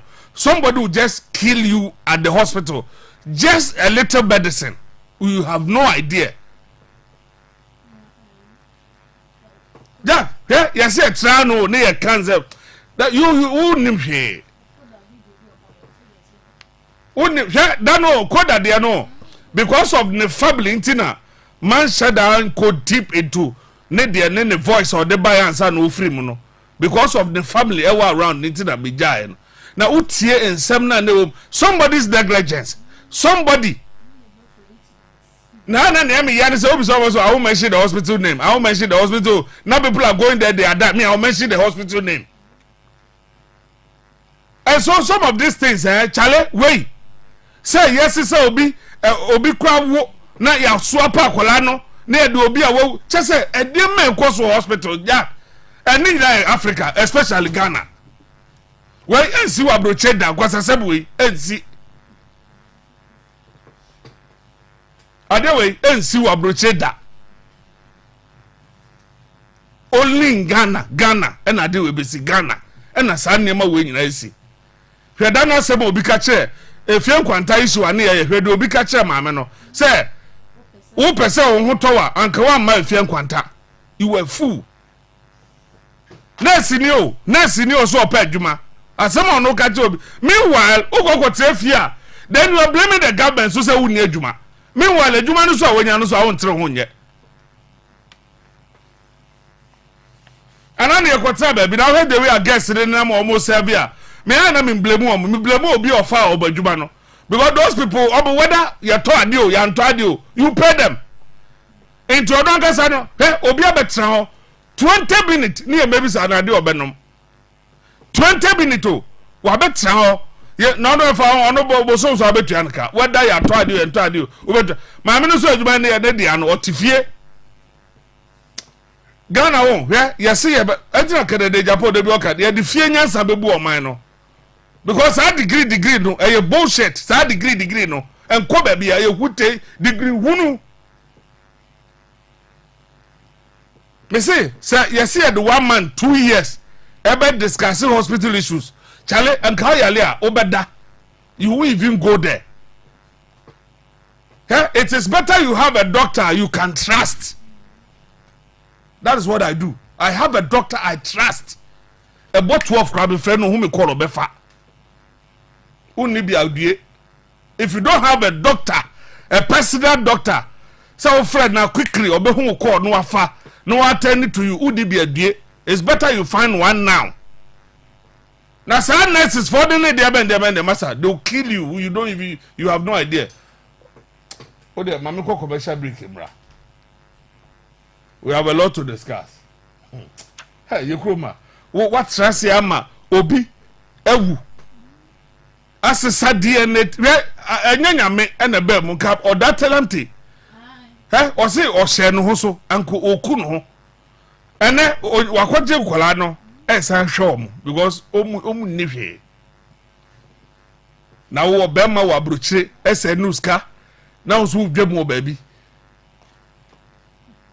anya ba ko anya mienu miensa o ni nyina na baby. Stay, I'll be right back. Yeah, I don't know where PM is, sir. Madam ɔsɔfo bi na ne ho akyere no a meba bɛpɛ mmoa wɔ hɔ yi wɔnyɛ ne yadeɛ na ɛyɛ ama na wadeɛ kora agu sese wɔntimi nyɛ kɔ ɔnam ana ɔpempem nipa ɔho adeɛ yie kɔfa no bra na memfa mu nkɔ Boate Natural Health Center Dr. Boate sua ni ho ayaresa ɛwɔ America mɛ sɛ ne yadeɛ fɛ no glaucoma no ɛni aduro ɛnyɛ no korɛ da sɛ glaucoma na cataract ɛyɛ ta ɔmfa duro bi angu so duro no ɔbɛyɛ nipadua no mu adwuma ma ɔhwɛ deɛ a na yɛ mmienu ne abroni fɛ no double vision afei ɛtɔ da bi a no nipa ni ayɛ sɛ deɛ yɛasa nwea bi agu so no na ni ne yɛ ne ya na ɛproducio yɛ n'ani ayɛ kɔkɔkɔkɔ sadeɛ wɔ akyirɛ wɔn hunu ebi so ɛbɛn no a wɔn hunu deɛ abroni fɛ no tarigion ɔhaw biara wɔ nipa ni sɛ so ayɛ wisisi sɛ so ayɛ kusu anaa yɛ na ɛproducio ɛnifra asase no ebi no wɔte so akɔyɛ oni na operation n'akyi wɔhaw nko na wusi a sɛ woba no hɔ a asɛm biara sa Kumase ɔwɔ so magazine bɛkɔe so total filling station wɔ hɔ no Katiman Pentecost Johnson ɛna nkran so ɔwɔ La Paz ɔne Access Bank de di hwɛ ne mu takrade wobɛhu mo kyerɛ kwan ɛwɔ Anagye Palena Gardens a ɛbɛn Queen of Peace Academy numbers ni 0245 339960 ana 0262 062288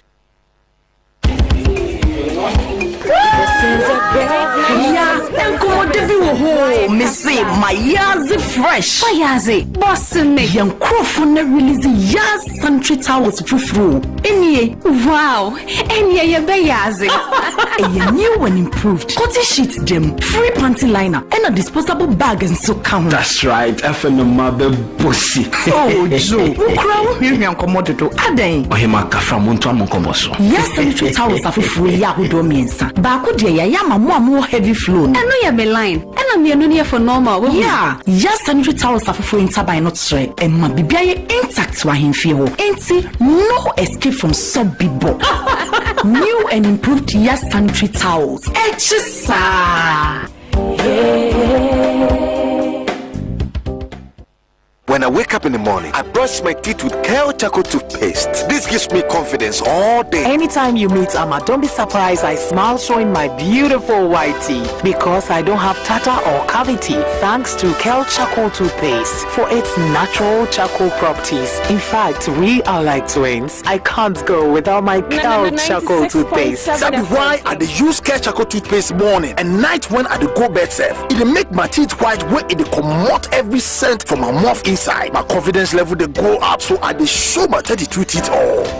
Introducing the Kale Charcoal toothpaste, formulated with activated bamboo charcoal powder, ensures whiter teeth and removes bad breath. The strong natural property of the activated bamboo charcoal removes bacteria, absorbs surface stains on our teeth caused by coffee, wines, and tobacco. Welcome, Kale Charcoal toothpaste. Kale Charcoal toothpaste.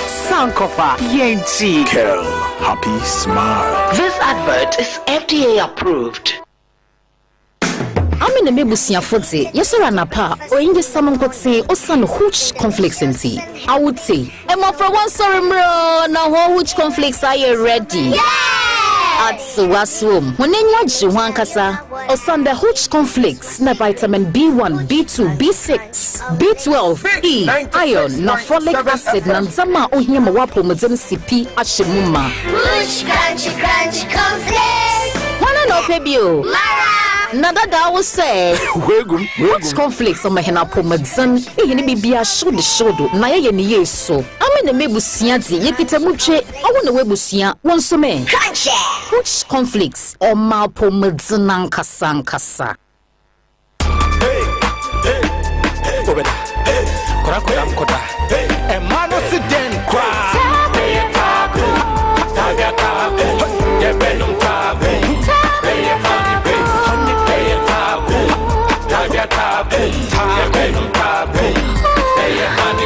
Bema wa emrekra Oba uru wa emrekra Bema wa emrekra Oba uru wa emrekra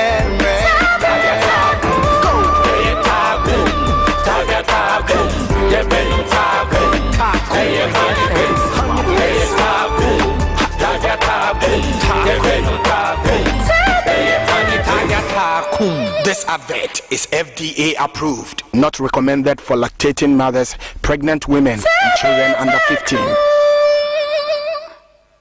Ophabia, now what you say, and who did you know? Mom, Patros, I took pace not that the buyer no. Sammy did you chimney, and I'm a num session, and I'm able to know me. Wait, excuse. Abo Fratia, oh, sorry, I no pa. It was so what you tree was saying. A son, where did you? Now, also, Ediana, sorry. What you true say? Yes, ma'am. Medical Kids toothpaste now, or the buy and run, and they treat me soon. Why are dear? Cal Kids toothpaste, dear. Yeah, mamma, fat is someone with the infirmium, opimum fiancia. That is a strawberry. That will be some dimple. There be any a toothpaste and your toffee. Why? Yes, I did Cal Kids toothpaste. The mamma fra with the infirmium, opimum fiancia, dear to tree one say. Every say, a boy a seer in one bottle crew, and now I share a pamuwa, a hasse, the man of what day mappa, me bomber they say, me the Cal Kids toothpaste, be mammy made to tree woman say, Abribia, Cal Kids toothpaste, and mamma Francie to tree, and need Jesus. Kel, happy smile. And Gratway, FD Diatum. Oh, manana. Oh, manana. What you see? Mama said in Adam. My son presents a share. The sweet order was one already. And to my ears, it's a diva program. And you need more friend in there. Oh, my nana, women, when you're too. It's in my nana. Big 96.7 FM, Wire KASA. Oh, my nana, women, when you're too. That's it for Brother Duku Isaac. Oh, my nana, well, Bemo.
All right, so welcome back from the commercial break. We thank all of you. Mami Fanchaka say Nkoma ye mami brenya a very great evening and fan Nkoma mami brenya me chia when you mrepa.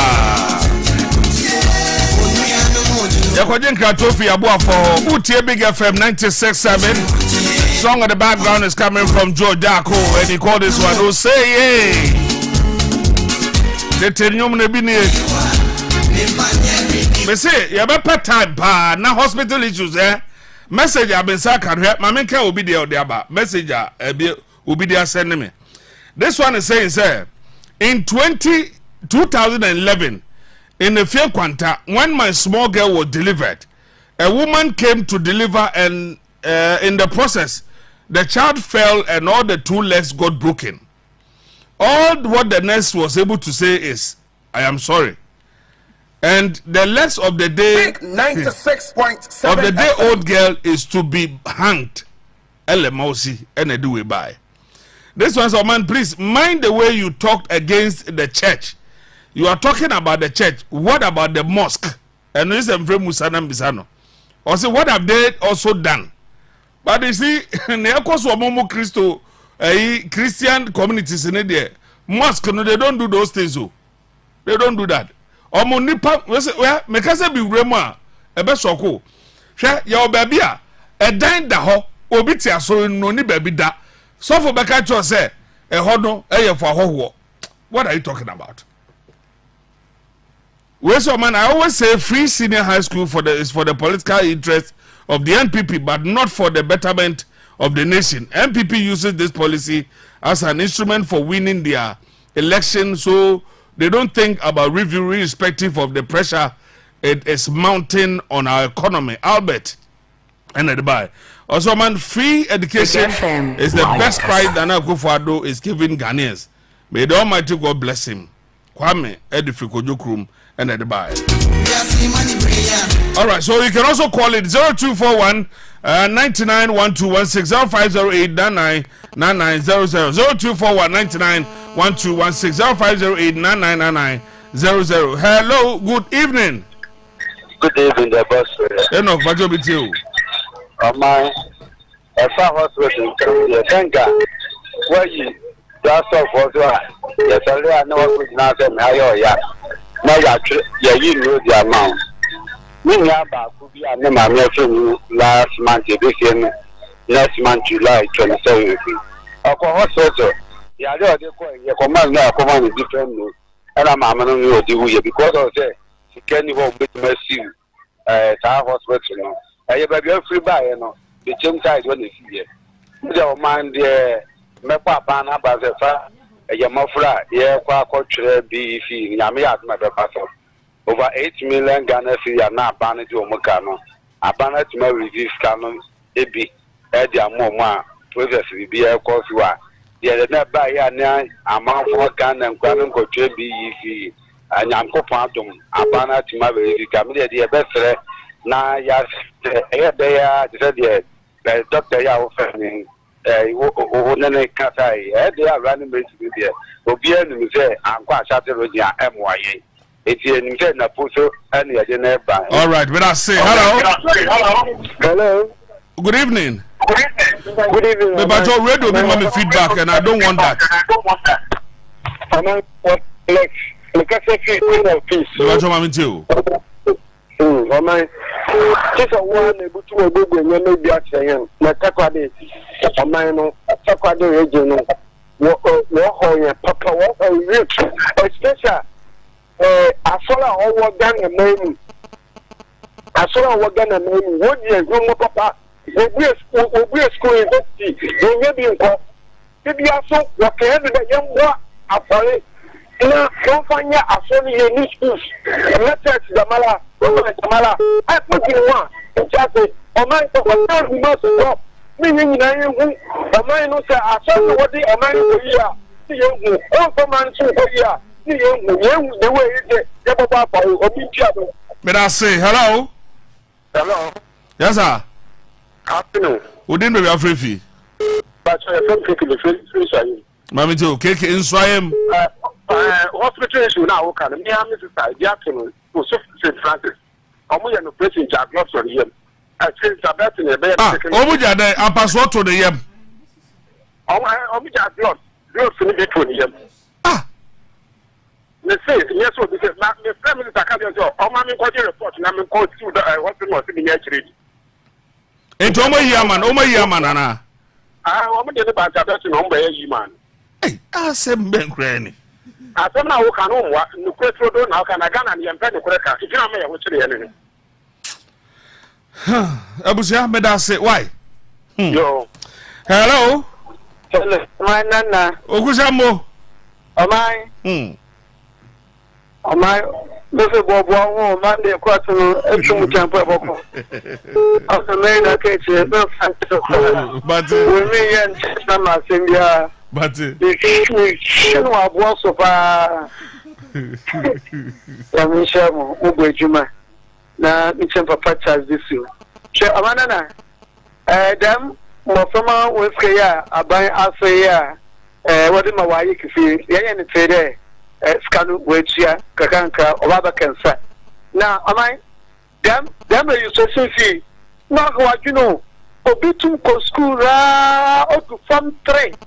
Kaka create you know when on yapi but in demand the today is am so kwano o tun chobio nta be aba for them carina yabo na bado we oye ayanga fa pattern na uran kiyetia na banya ba farmen na embebi na ka be ma mijire yabom tai ta ba na tira yima boko yeda me we ya amebe kekere aban no wanya da na na bibidem oye mi na ya sade na ban wa just the some area man. All right. Therefore, Abado. Na. May I say hello? Ibrahim Amitio. Amana Samu.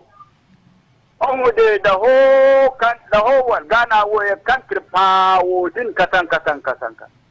That they have been follow Omana Ghana as you know from Papa. Oh, there, Baunia Kasankasano. A parliament today. What's the doctor Baunia? What a doctor? Doctor, and yet you remember over who there. Nipa what to do. And Sana where today. Baunia Waba, a parliament today. Want to me a column. A bank baby or Oba bank baby. A question. Oh, yes, the mapa, yes, the marketua. Never to what you own. Oba, what would you mean now? What was up with you? And I say, I'm over there. Let's go, Oba. Oh, there, and a quarter Ghana Hano. Yes, and to what? And a quarter know what you Ghana how. What was Ghana? Or in a quarter that can come up. And a quarter know what you. All right, but I say hello. Good evening, Oman. Mugabe Amitio. Oman, and be more about the Papa. Who was made a need the animal here. Ghana, and I went to just the road. Let me see all the elite Mexican that meet you be not so good with you. Oman, how many games have you missed? 7 December election of Oman or your communal labor. I'm not taking independence. You never did wait to get as you say. So, yeah, it's rule under Baumia and Akufadi. Oman, on since when? Let's today, a NIB will conduct a survey who come out there, no one a certain political party.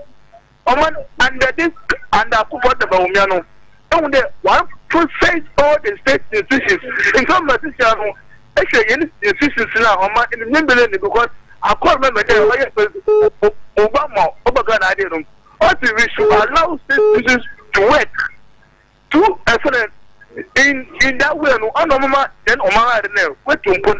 But under Kupadu and the Baumiano, actually, this is now. What process now on for since when today NIB, what connect for the survey, because into the NIB, no, I'm just going to win now. What one I see them surveying. Them going to win now. Okay, in your accountability, because in jail now, not you would them super incompetent colors, no, Kupadu in government. Because I want to know Kodanda will feel proper to go for and it's represented. In some reason, but I am committed about this. Then I even you want to say for years, the government But I say hello. Hello, man. Good evening. Good evening. What am I going to say? I'm in the answer where so man. Mammy too. Hey, oh man. And that the one part of Papa, Yamimo, I could do it 2 years and make me man. Let me tell Madame Kuko this one Bruni. Oh man, Papa interview from you Cape University no. I will come up Papa where you go. I said about me on the Baumian then who MPP party.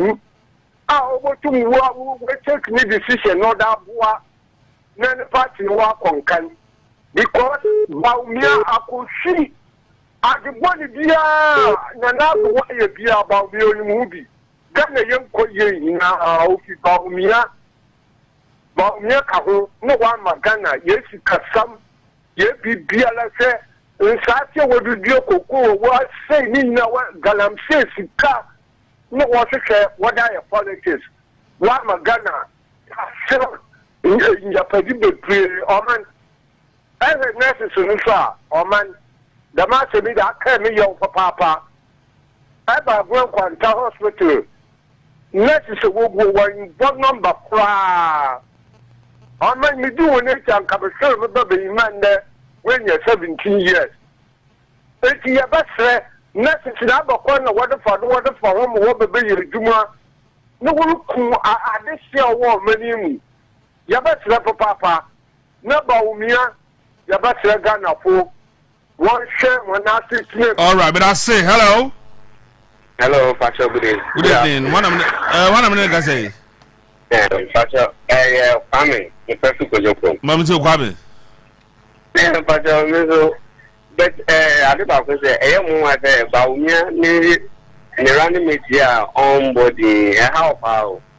It is a while or the running media. onwa oni be jako NPP na ngasa no o ma ye mistake right from the beginning so wo mko yi ba wo mia itu no we force na wo de pe the enemy pa ye ejuma pa ma ebese papa Alan Chamante onu no be tumi abo Ghana NDC NPP we are all fed up of them. We need a new face, someone who can bring new ideas to me abwa magane to me akwaneni. And you shouldn't bother about the vice the vice. All right. The vice. But I say hello. Hello, good evening. Yeah, Oman. Tell her I'm too. I'm in jail. Oman. General Major na na kata ya. Yeah. Na ngameka so kusanza na general na edena yeso kokokwe yedo akọ strong room na akwaji tea no me na ni busa edene Me ba to onyo no kwaji tea no me no enye we mama dabi we Joseph Nunu Mensa okay na PC bia wono a no man kise bia na wo ka vice asem no yen ye election kitri wawe no ya wadi jagu ya from the man da be na mama be ni vice so da be na baba wenze si e no ko ko wabu aba yuma wo mi mema wo mi vice mi enwe so mo so wo manga sa ba wo mi ana ga sa wo si sabe say if you hata na ndema wo ni vice mi enwe no yizo of many mina sentiment also ye be ma many universe no sentiment no obemu de be to no si embu na ya ka na ya hye na ndem no na wo be president a ya wo di mi wa no gasa the way chwe Ghana for say wo mo ma dwen en na wo no mo do aba mama ama ko ba mi ade MPP ni be control no say right ka kure embu no wo di mi ni wo wa mo na po di say team that you know a very disaster no kwere na make a no. All right, but I say hello. Hello, my. Yes, sir. Oh, my wife, man. Mami Tio, didn't we have free? Oh, do you Mugabe no? Mami Tio. What and you made that do Juma papa my. I MPP. So I send you one as a rubber. That's a what kind of what it's and there. Actually, last year. The man of Pakadi, the Nadu, what about and on Yabia? I can't be a lady. Never for you, and there's no other about me. But I'm only saying, I don't know. They want to control the Atlantic people. This is the reason why I want to now one amount to be running because when I told you know, I don't want to know control. The end of the yard of our land, but you should be. In the Bamia, that's not more than the age when you're not back. But I say hello. The boss here. That's it, Mami Tio. Hey, Amana, Ghana for Caso, Ghana for Casa, papa. Na say, I'm not for MPP, I hear papa. I'm not for na Mami Tio, Amana, Mami Tio, papa. Then you not catch it. So let's see pa. Now, Amana, you are here one. So say, as you be any, if you buy. All right, Charles and Major. So, hello. Good evening. Good evening. What am I say? Maybe I'll call. I'm to call. Oh man, if one man is from you, some people when you over over the same. She said, "I'm going to let her out the house here and give you that for the electoral commission." I'm going to go. And it's one over. So what was it? Oh, I have a police from black. They would know the police at Abba. And Jacob the police Abba, education, lack of parliament. You want what's there? One you two. What's the one pet? Man, Muhammad Bill. Oh, you scared and I feel and what point and there 20. Let us say hello. Hello, my God. Good evening. What am I going to say? my taxes are right. Mommy too. My own demand, people are donating for whatever. Let us say. Mr. That's not very research. It's a denial home. Mr. That's not very research. It's something fun. It's a fair normal. Oh, my, you see how I knew my head in let me a fly. And I'm mentioning a Bible. How some Yaboa after how was some to say, and another 8 years will be tired. Other, there were 2 months from which I was something very easy. I'm telling you, the 2 months and another, I remember 8 years more with some Jim. Yancy, I very easy. My because then I know my corner and your bra, there can no wonder you to know my and need for any safety problem. But you won't implement the guy if you are moving. We're praying. The moment and I am near the Let us say hello. Hello. Good evening. Good evening, Opening. You what do more? Let Pato and before I can say, one more come and we have to do my man. What are your friends say? The party of Femicari. Oh, as a free. Because every time Takwanso yin bajo ba minti and you have to be one I can tell radio so I somehow one more can manage up on a young woman. And you had the papa no more a young woman or my woman. One more can say, oh, yeah, why your papa man? One try 7 December never so. All right. Hello. Hello, good afternoon. Good afternoon. What am Alima? Mala, Pome. Boko. I am in show. I say, that's made that bringing. The lady I make her that way for wasting out and for wasting how. Next to the way I look to put them again. But I tell them, Mamma, you were wasting how you didn't know. You are rejecting putting them here. Your father's son, brother. Don't hospital some year came. Or you are somewhere serious, Sanka. Malama. There is away in 9 years, together now 6 years. No, I should go on when I'm in a hospital. Men of course, in view what show what the mamma made the background store. But only be some day I'm done way now here. No, so we associates not my fellow associates and a woman the name painful in Adria. I found my number to only imagine I had also what every what I'm annoying painful in Adria. That be Mamma, no. It's a papa no church also said in this from us under the mamma the bed. It's imagine say the maiden what the mother hospital one another bed, yeah, made the mamma banana. It's about some about to the ban. One from a papa everywhere but do hospital or rather. Shame no. It's a hospital hospital banana. And then bring with it across I want them from on your damn what the woman. Then so I don't pay for one agent. Also, then the outside, I'm not only from you from a hard do. Let us say hello. Hello. All right, when to me and you know so hello, good evening. Yes, sir. You want to do one of the say? We did it over 15 years. All right, Ebo, what's your mom too? Yeah, I mean, count. She hospital as well. Mr. Fear. The name of wife. On you, could do within 1 month? I check it. Then I won't find out. Check it. You're quite a woman. I say, you man, when you're 6 months. Let me give it a show. The starting to be 1 month. You might just my flow. I teach you, and I'll teach you the local fashion. And after them, what's me soon. The chair say, I forgot check it depends on Mocasa. Papa, come, I numerous years, Papa, imagine.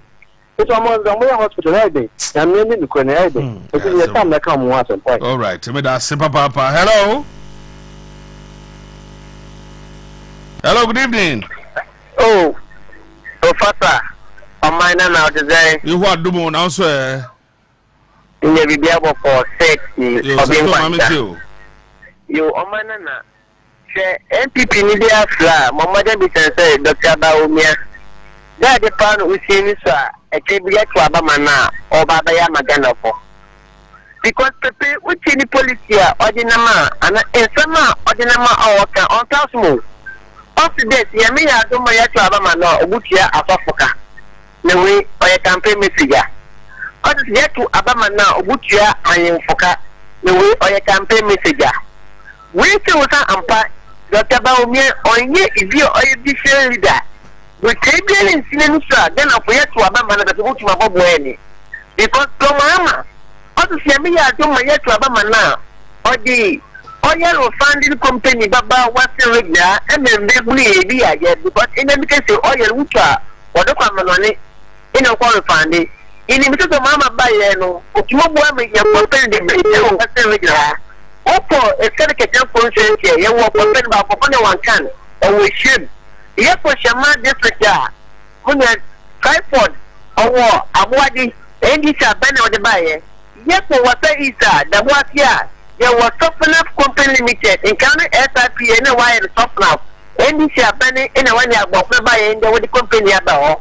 When we are Oko, a bit of my auntie was a meeting diamonds to make the buy and then big more you go. Yes, for Elembra, just now, in the case of getting the vanilla, in the other, when they more you go, I trouble that, and this are banning you to them company by it. Everything I want you to compare whatever what's there. All right, but I say hello. Hello. The big boss player. The big boss player. Madam, I'm too. I'm going to do a fire for the show. Oman, the meeting all the NDP in the metro with your power. Oman hospital, Echo, your quarter, Salewa. Or Sunday, Edu the Shiaba, watch your tweet. Oman, all I have to feel a quarter. Original hospital, I feed the abundance in the Yaqua. Ocean was some beef. I'm going to say, I would be kid of your quarter. And I want to get two kuna, why the group, where I would ever. And in the home of below your quarter, like to be what they are with our woman. Plester, I want to put you with your quarter. Be very new or more for a woman. And you know the matter ways to do. I believe that by all day, I bring with no quarter. By this time, the Oman Bear. I my education also but I never done to every year. I'm going to you. I got to see for women in a different government. You know, government, I also there for the fact that some things that is over to our papa and can walk in the future. I was there, this is happening there. I already do here. Downtown, my bill to go and go down. I want to read the way to where all done and done, and you need to be on to your uncle that talk about just as well for you. I'm going to come to government. But I say, hello. Hello, good evening. Radio do my feedback, Mr. Bear Dumno. My good evening. Good evening. I'm going to continue. Coming to. My message is that but I want to come now. I did when I was a command of Puna now, a different one. I'm permitted when you come out, I got more north. So I am just with your channel. Oh, I don't know when I don't know now. I see, but maybe on your dear government. Don't tell them to master me. But me, I like so much. You won't have a cup of pardon. No one is going to cook you down. Imagine there, Ghana, teacher makers, I'm not a pretty teacher, only 5 days. She 50 Ghana 5 days, no matter. I don't know about them. If you know what different, then I go. I don't know what then I go. Never want to be. You're not Ghana. I hope I did the only moment down at the party. I am okay. And I say, hello. Hello. My dear, what I'm going to say. Oh, my name is Chief Dowdeni. Mammy to Chief. Oh, my name is Jenny said, we are about me. Randy made me, you know, a bad thing. Amano. Anything. Oh, where I would take this as in this, my Benico over Unity Wambre. Nana Kuva to Unity Wambre. Nampresa would say, as said. We are not Kuva to no sign. If Japati over young present people, so they won't be binky. And I think time was about me, and a new reaction contain now. And say, you bullet your bullet. And before no more quickly, he said, and before no quickly, so you Jano, Mauna Kuva to far running with Mama. Let us say, party no, a question. Says I tell the opposite opening. Omana na yeba ho se disem so a woni me ya din se nya ekwe nyina kire se obiri ni yire wo na se wo na se abe kore bi ye ni ba sometimes nurses no and as a doctor because obiri to me ko sika fe no muti kire no se ye peba be ma enti wo yire ko wo no wo be ma pe se se sane ye de oba ye sha nan na wo nyina papa when you never papa if you enjoy that subambone no na omanu emunjo obi so to aso me da say e wo de ade aba hello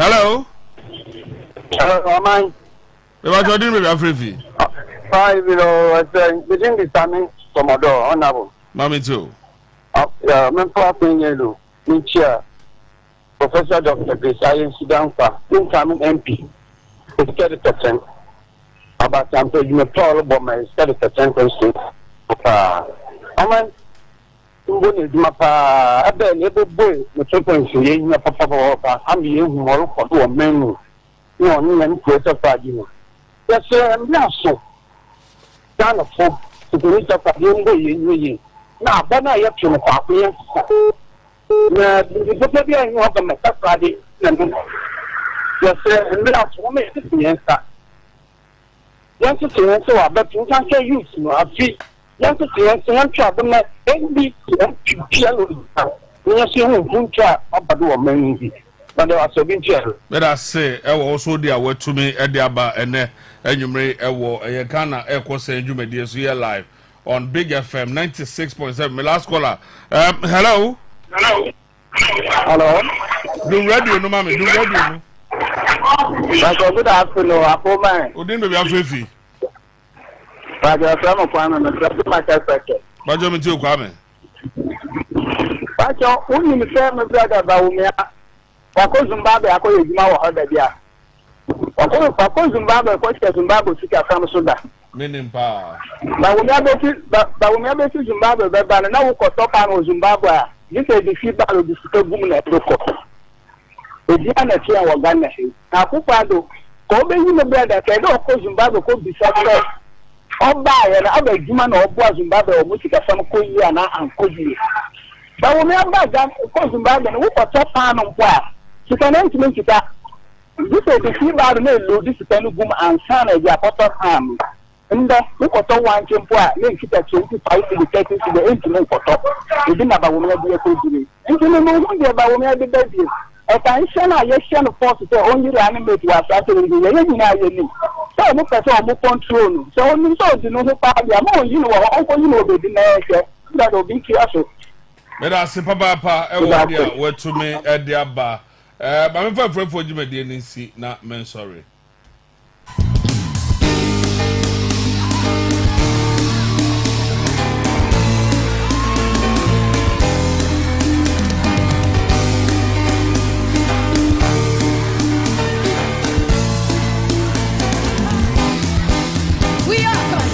We are the chosen generation. All for to show His excellence. All I require for life, God has given me, and I know who I am. We are a chosen generation. We are a chosen generation. All for to show His excellence. All right, so let me read this message. Fire for life, God has given me. I know who I am. All right, we'll say. Good afternoon, Omanana. Please, my name is Honorable Container from Buswa Beach. I'm one of your ardent listeners, but I don't normally call. I prefer writing messages. But because of your works are too many, it does not give you so many chance to read our messages for us sometimes. Anyway, you are great. I commend you to for the kind of interviews you conduct on your show. The big men and the kind of tapes you bring on your show makes you tops all. Honorable Container of Buswa Beach. No way. Lopez, Buswa Beach. Yeah, Lopez. What's the problem in Buswa Beach? Lopez. Hey, Nene, the crowd in Buswa Beach. Mumbisa, Felicia. All right, only Buswa Beach. Hey, you're right. Why would you test me? However. Hey, Lopez no dey na cross road. We are the chosen generation. Where's your banana? Manners from Kojokro Minkatia NPP is possible all the way. All right. God has given me. It's also the other bad. All right. I'm sorry.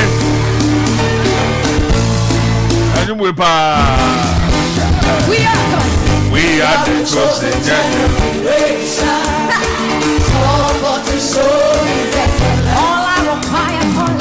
All I require for life, God has given me, and I know who I am. We are a chosen generation. We are a chosen generation. All right, Ebisa, I say I Hunter West, on a Busa Beach in the world. And I be Paware,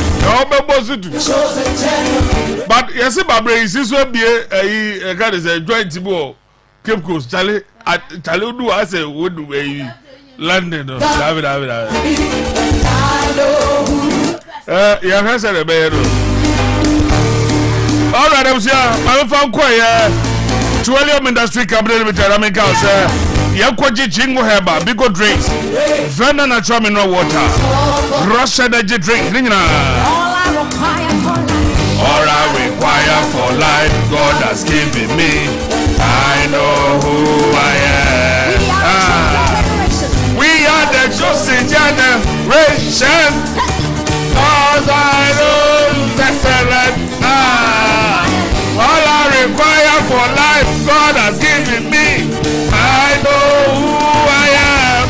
I guess you know who you are. Alright, so 12 Industry Company with the 7 council. Because you know who you are and what you want. But the energy 12 drinks in even number.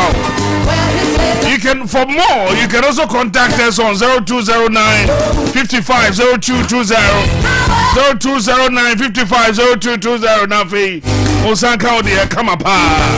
You understand? I mean, cheer a bench fight, and you my phone na. Musimu show no. We love you to the max. What I say. Nick Furniture and so say by living room and Konyani be. Your royal chair, run chair, L-shaped sofa, dining set, your ning be bookshelf, queen size, king size, normal double bed, you will be a home. Dressing mirror, who doing Nick Furniture, also we turn your house into a home.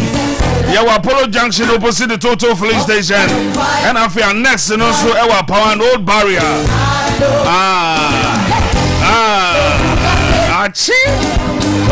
Okay, to what your friend Nick Furniture 0243 85 61 84 0243 85 61 84 Obejo Sopa.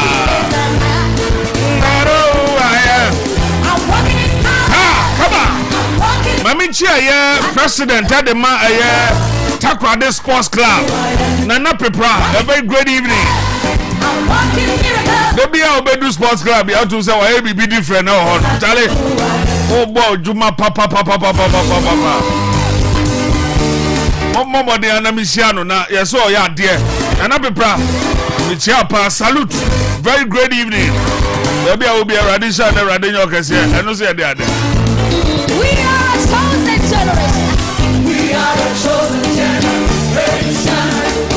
God for the show. We are silent.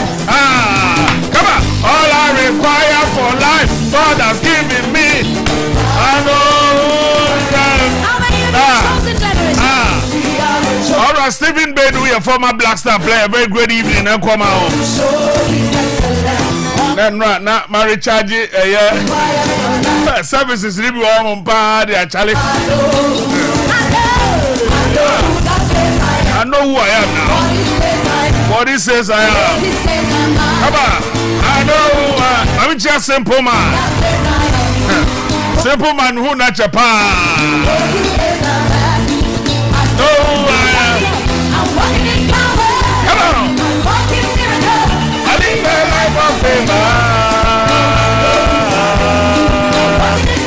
All right, Philo, what's over here? Kingsbury, the Chapa.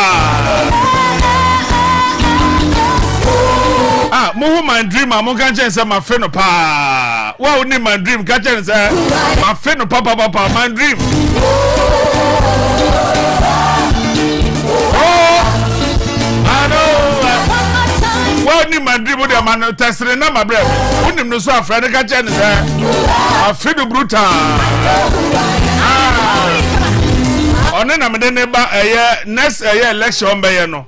Ona me de ne ba for women organizer regional. Hey, mama no di gari botoma. Yebetu no. We are the chosen generation. And just selection by Tibomadia. Mami Chia Musa Kakali or Slaughterhouse. A very great evening. Come out. Not me championing for more Ghana Port and Harbour's Authority in Benin Falls. Michiamo Pa.